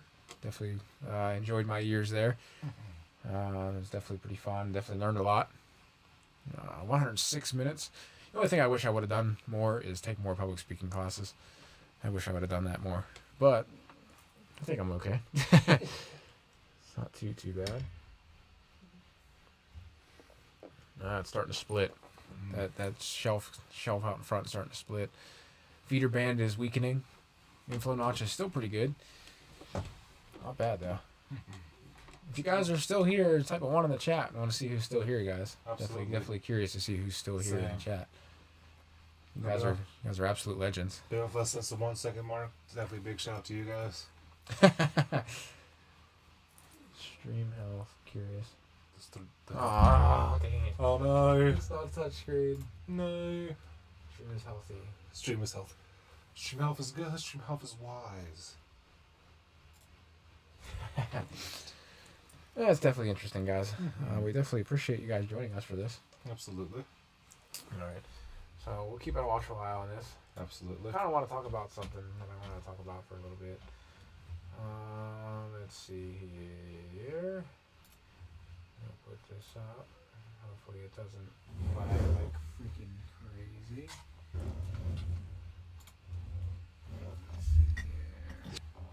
There we go, guys. Alright, so we're all familiar with that view. We're all familiar with outer space, right? Where's my mouse? Papa, there's a mouse in my office. Get it. Yes. Alright, let's close I'll keep an eye on the. Okay. Thank you for doing here. that. You're welcome. I Absolutely. appreciate that.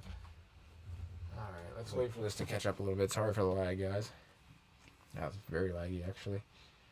I'm not enjoying that. This looks like. Lydia said she's still here. Thank you for being here. We appreciate that. Yes. Hopefully work is going okay. I know it's work, and it probably absolutely is sucky and it's hell, but it's nowhere near the Darvaza gas crater. That's poopy. How's the audio sound? If you guys can let me know how the audio sounds. Good night, everyone. Stay safe. Yeah, good night, Marlene. Definitely thank you for joining us. Absolutely. If you want to watch the rest of this later, we're going to talk about stars and stuff in a little bit here. I did write some notes earlier, just to be interesting, guys. Just to have this playing in the background. Nice. I'm going to wait for this to stop lagging because I really don't like that lag. Mm-hmm. There we go. Looks okay. Alright, guys. So, in the vast expanse of the cosmos, there exists a breathtaking display of celestial beauty that has captivated human minds for centuries. Stars, like shimmering diamonds scattered across a velvet canvas, stars ignite our imagination, evoking a sense of wonder and igniting a desire to unravel the mysteries of the universe. Alright, so guys, so imagine this, right? Work is draining my soul. I'm sorry. I'm really sorry about that. Alright, guys, so imagine yourself standing on a hillside, surrounded by darkness, with only a sprinkle of distant lights illuminating the landscape. As your eyes adjust to the lack of earthly radiance, a celestial spectacle unveils itself above you. Thousands upon thousands of stars emerge from the inky abyss, each one a luminous beacon of energy, burning fiercely billions of light years away. But what are these celestial enigmas that dot the night sky, right? Stars are colossal spheres of gas, primarily composed of hydrogen and helium, engaged in a delicate cosmic dance that keeps them alive and shining. These luminous orbs come in a stunning variety of sizes, colors, temperatures, creating a cosmic palette that astounds astronomers and stargazers alike. At the heart of a star lies a relentless fusion furnace. Under the immense pressure of gravity, hydrogen atoms fuse together, unleashing a tremendous amount of energy in the process. Oops. This fusion process, known as nuclear fusion, which we discussed the other night, converts matter into radiant energy, allowing stars to illuminate the universe with their brilliance. The size of a star determines it. Let me say that one more time.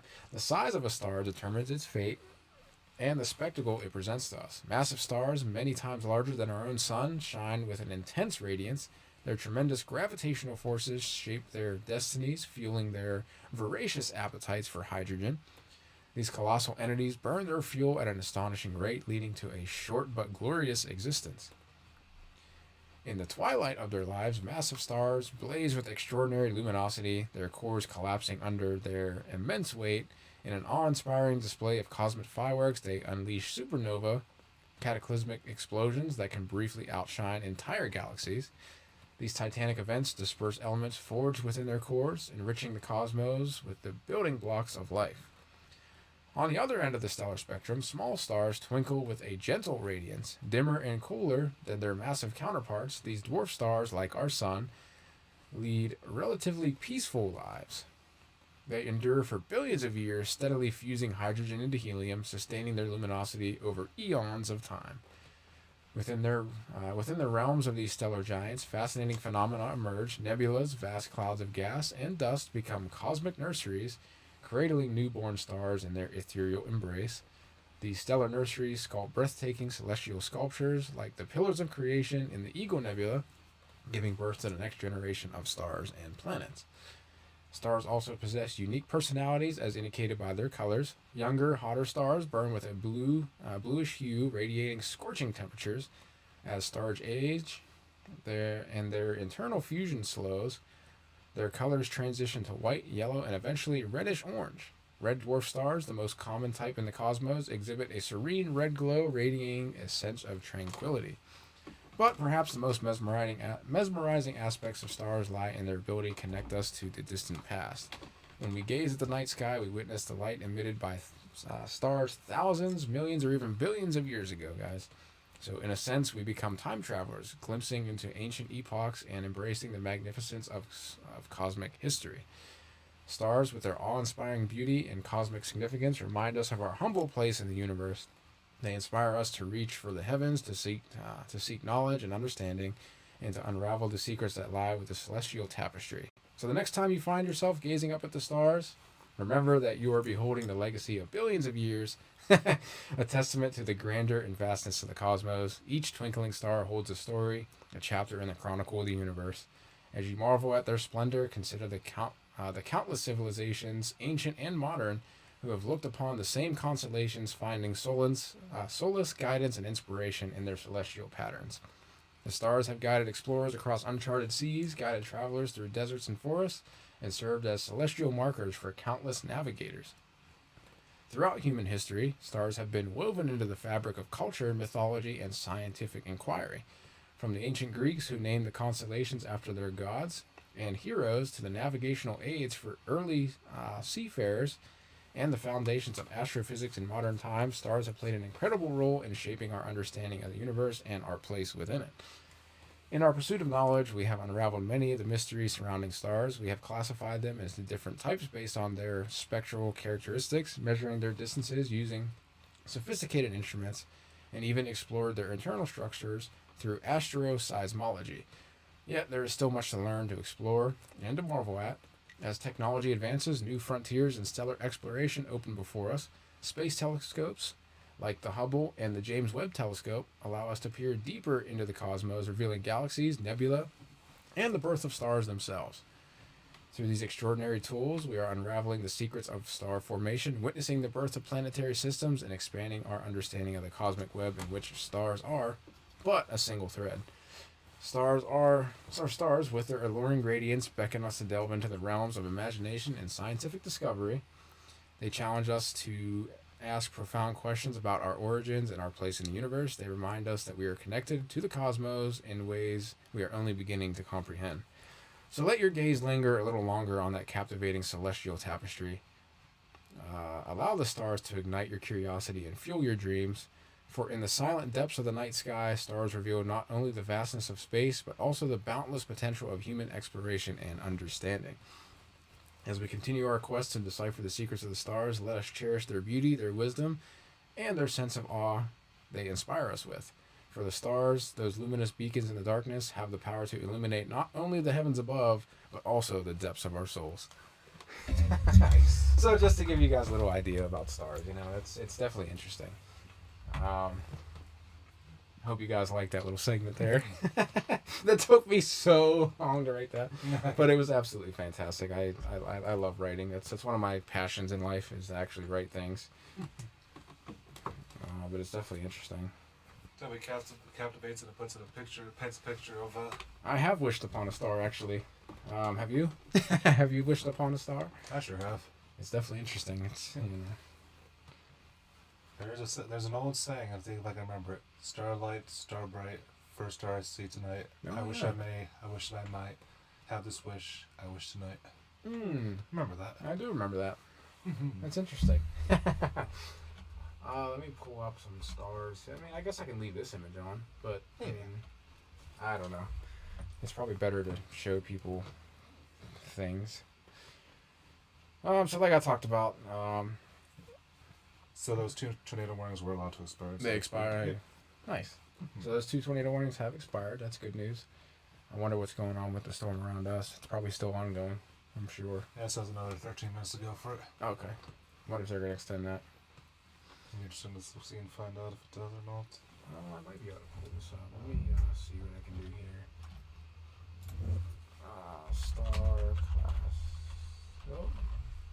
Star ass. Yes, star class. Fantastic. Type classifications. Alright.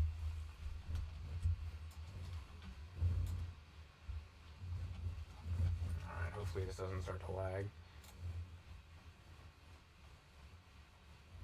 Yeah, writing is one of my strong points. It really is. I really enjoy writing. It's definitely fun. I'm actually working on an Underworld book, basically transitioning the first Underworld movie into a new script, just to show you guys what's going on. This is a good image right here.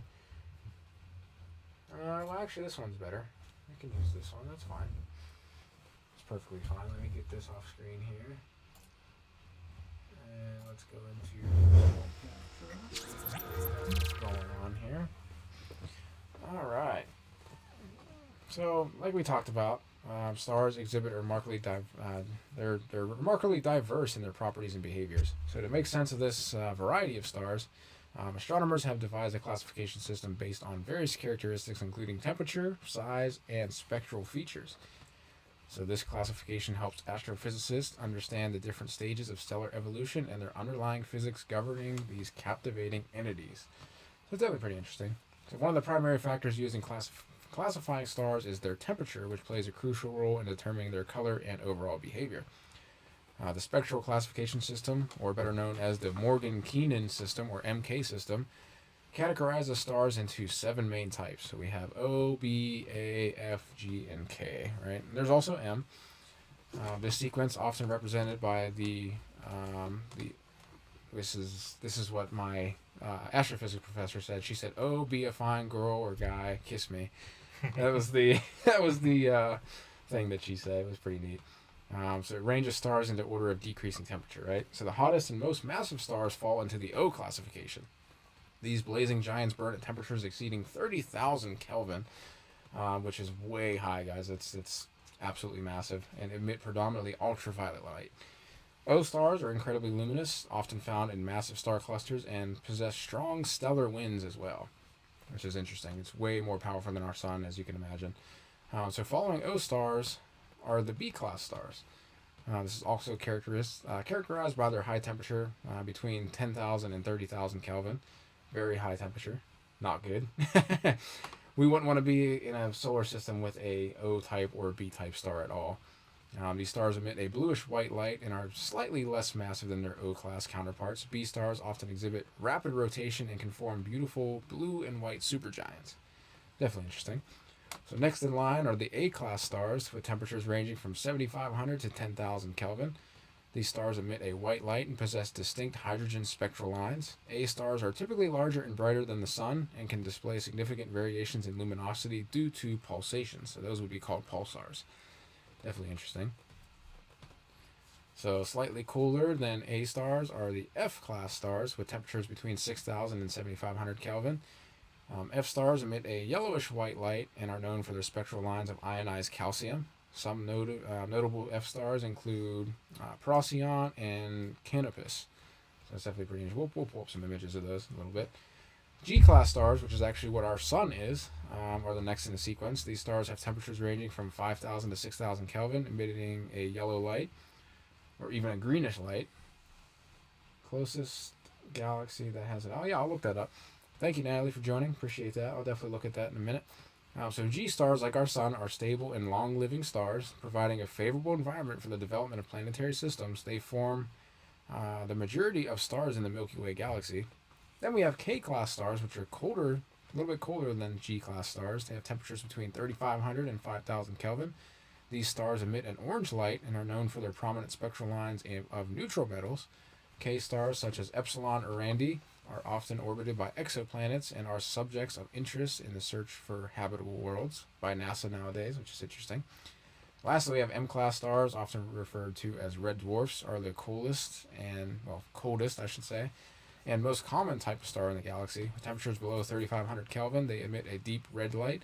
M stars are significantly smaller and less massive than the sun, but they have extraordinary longevity, with lifespans spanning tens of billions of years. Prominent examples of M stars include Proxima Centauri and TRAPPIST-1. So that's definitely interesting. Pretty cool. So in addition to temperature-based classification, stars can also be categorized by their size. Stellar size is typically measured by radius and mass, with the relationship between the two called mass-radius relation. Stars can be classified as dwarf stars, subgiants, giants, or supergiants, depending on their size relative to the sun. Dwarf stars, including the sun, are the most common type, characterized by their relatively small size, which is very crazy. You can fit 1.3 million Earths inside of the sun, and that's considered a small star. It's interesting. Subgiants and giants, on the other hand, are larger and more luminous, and often in advanced stages of stellar evolution. Supergiants, as the name suggests, are the largest and most insane stars. They're definitely pretty crazy. It's definitely massive. I couldn't even imagine to see that. Yeah, it's insane. They're often 10 or even hundreds of times larger than the sun. So they often represent the final stages of a massive star's life before a spectacular finale. Supergiants can further be classified into different subcategories based on their spectral characteristics and luminosity. For instance, there are blue supergiants, which are hot and massive stars that emit a brilliant blue-white light. These giants, like Eta Carinae, are among the most luminous objects in the galaxy, shining millions of times brighter than the sun. On the other end of the spectrum, we have the red supergiants, such as Betelgeuse and Antares. These colossal stars have swelled to immense sizes, sometimes exceeding their orbits of inner planets in our solar system. They radiate a deep, fiery red glow, indicative of their lower surface temperatures compared to other supergiants. Interestingly enough, the classification of stars also takes into account their spectral features, right? So we can take a look at that. Let me see if we can look at spectral. We could probably type in spectral here, if I can spell that right. Spectral. Let's see. There we go. It's interesting. I'm trying to find like a good one. A good graph. I'm not liking that one too much. There we go. That was pretty good. Let me zoom in on that a little bit. There we go. So that gives the size. And it gives like the type, the class, the temperature, parent color, hydrogen lines, things like that. So by analyzing their absorption line in the stellar spectrum, astronomers can determine the elements present in its atmosphere. So we can see there, as well as their relative abundances. These spectral signatures provide valuable insights into a star's composition, temperature, and evolutionary stage, which is interesting. So we can see, the O-type stars are ionized helium lines. B-type are neutral helium. A are calcium. F are calcium weak.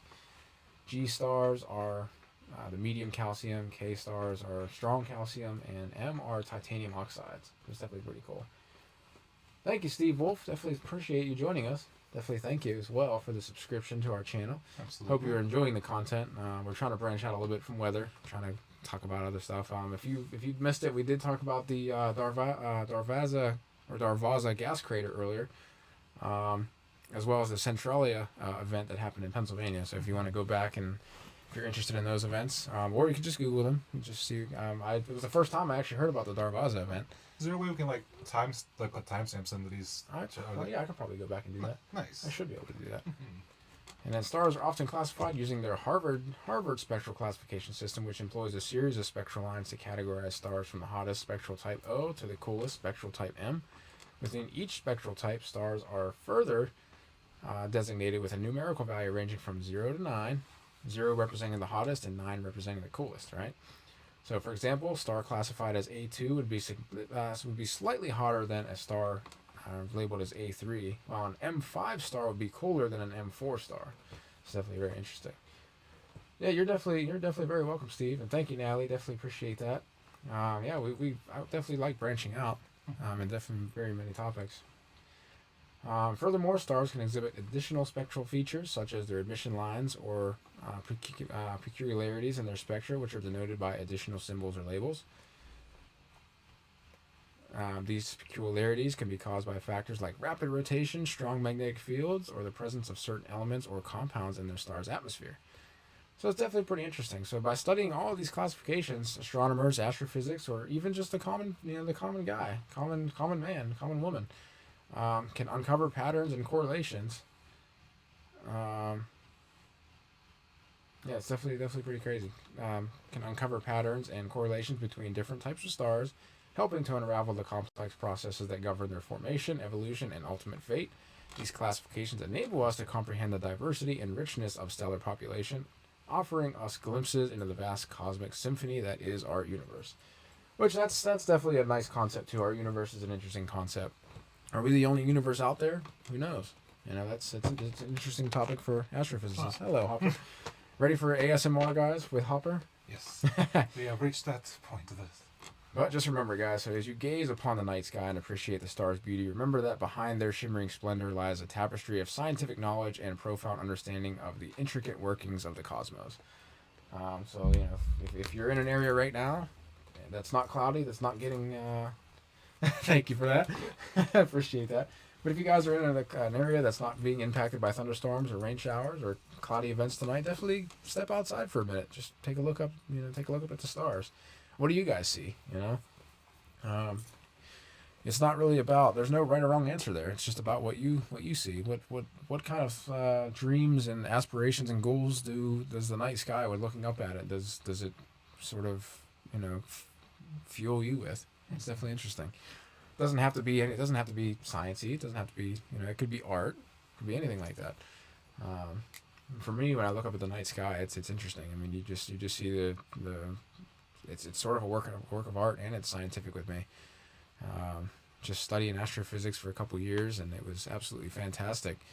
The knowledge within it was, I honestly didn't think I was going to make it through one of my astrophysics courses because it was so rough. But yeah, you're right. Yeah, you're right. Beauty is in the eye of the beholder. You're right.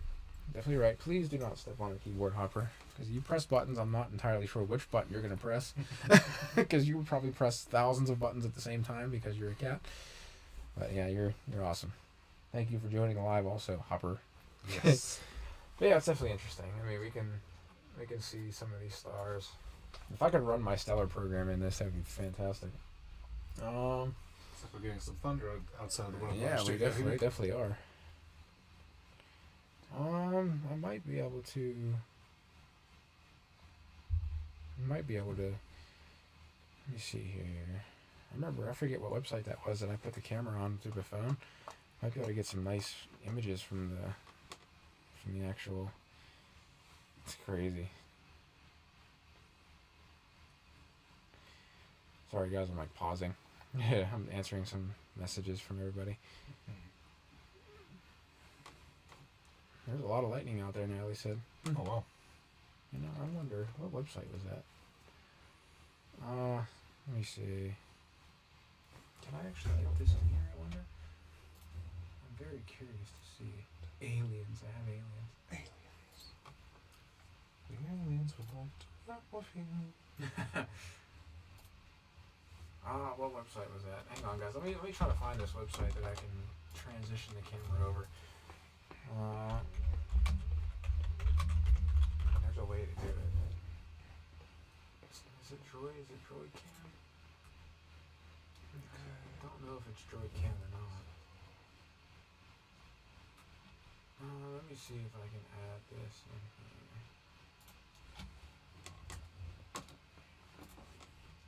Alright, let's see if we can do this. Let's see if we can actually... I want to try to step outside for a minute, but I want to try to get this going into OBS.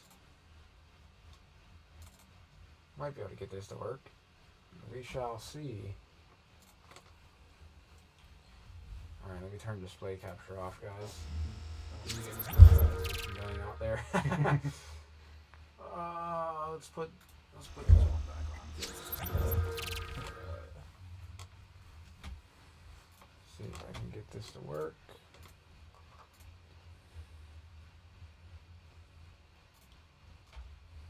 I'm just curious to see if this will actually work or not. Video capture device. Let's just hit OK on that. It's not going to work, is it? Nope. What camera is that from? It's curious. I don't even know what camera that is actually. Oh no. Oh man, there used to be a really good, I can't remember how to get that in there though. Let's see. Curious. Alright, if I remember the website correctly, we can get this in here. Hopefully you guys are doing well tonight. Absolutely.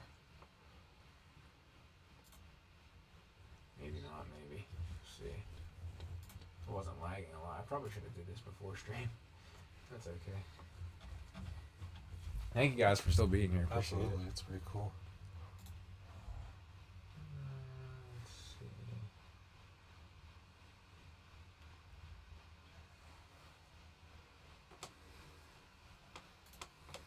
Curious. Okay, we don't need any sound. There used to be a way to do it easily that I remember.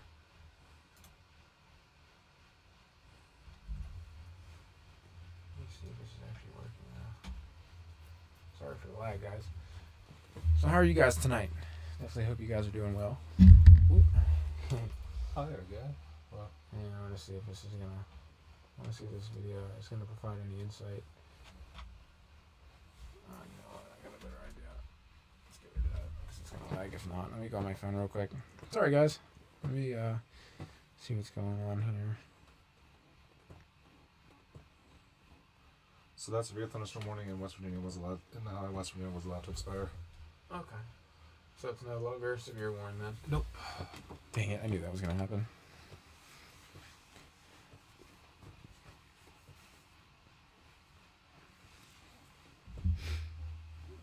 Alright, I know there's a way to do this. Ah, there it is. I remember now. Nice. Let's see here. Let's see if I can get this to go, guys.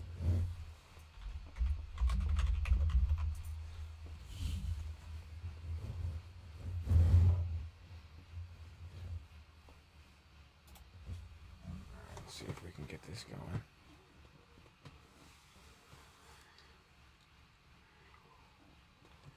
Should be a way to do it. I hope. Add your camera to OBS.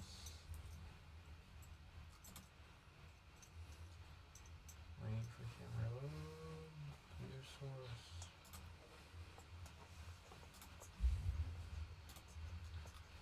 Camera request. I wonder if this is gonna work.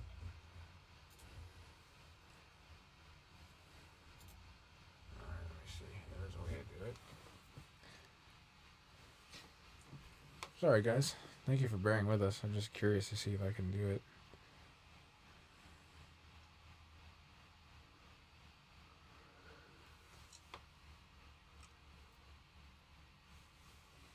Let me see here. Let me go back a little bit.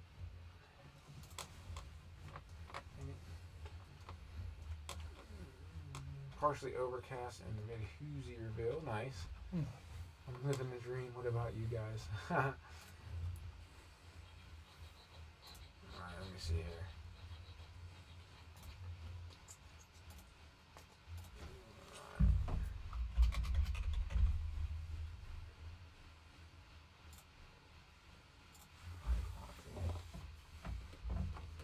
I'm curious.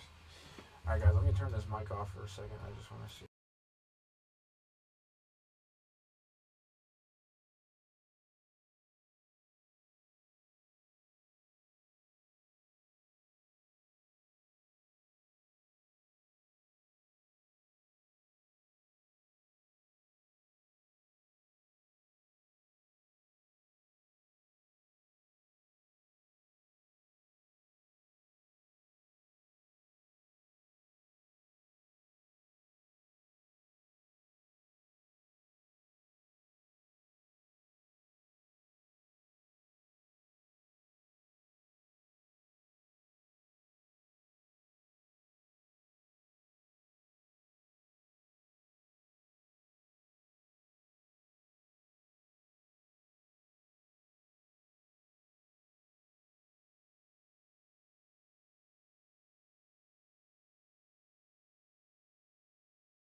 I'll start a new one on my phone. Nice. All right, guys. But so we're actually gonna try to get some video of this in a little bit. So we're actually gonna go live from our phone in a minute. So thank you guys for joining us. We appreciate it. Always remember, we're actually gonna post a video here. Watch out for the next live. Yep. And always remember, guys, never stop chasing. Why do I do that? You hate to see it.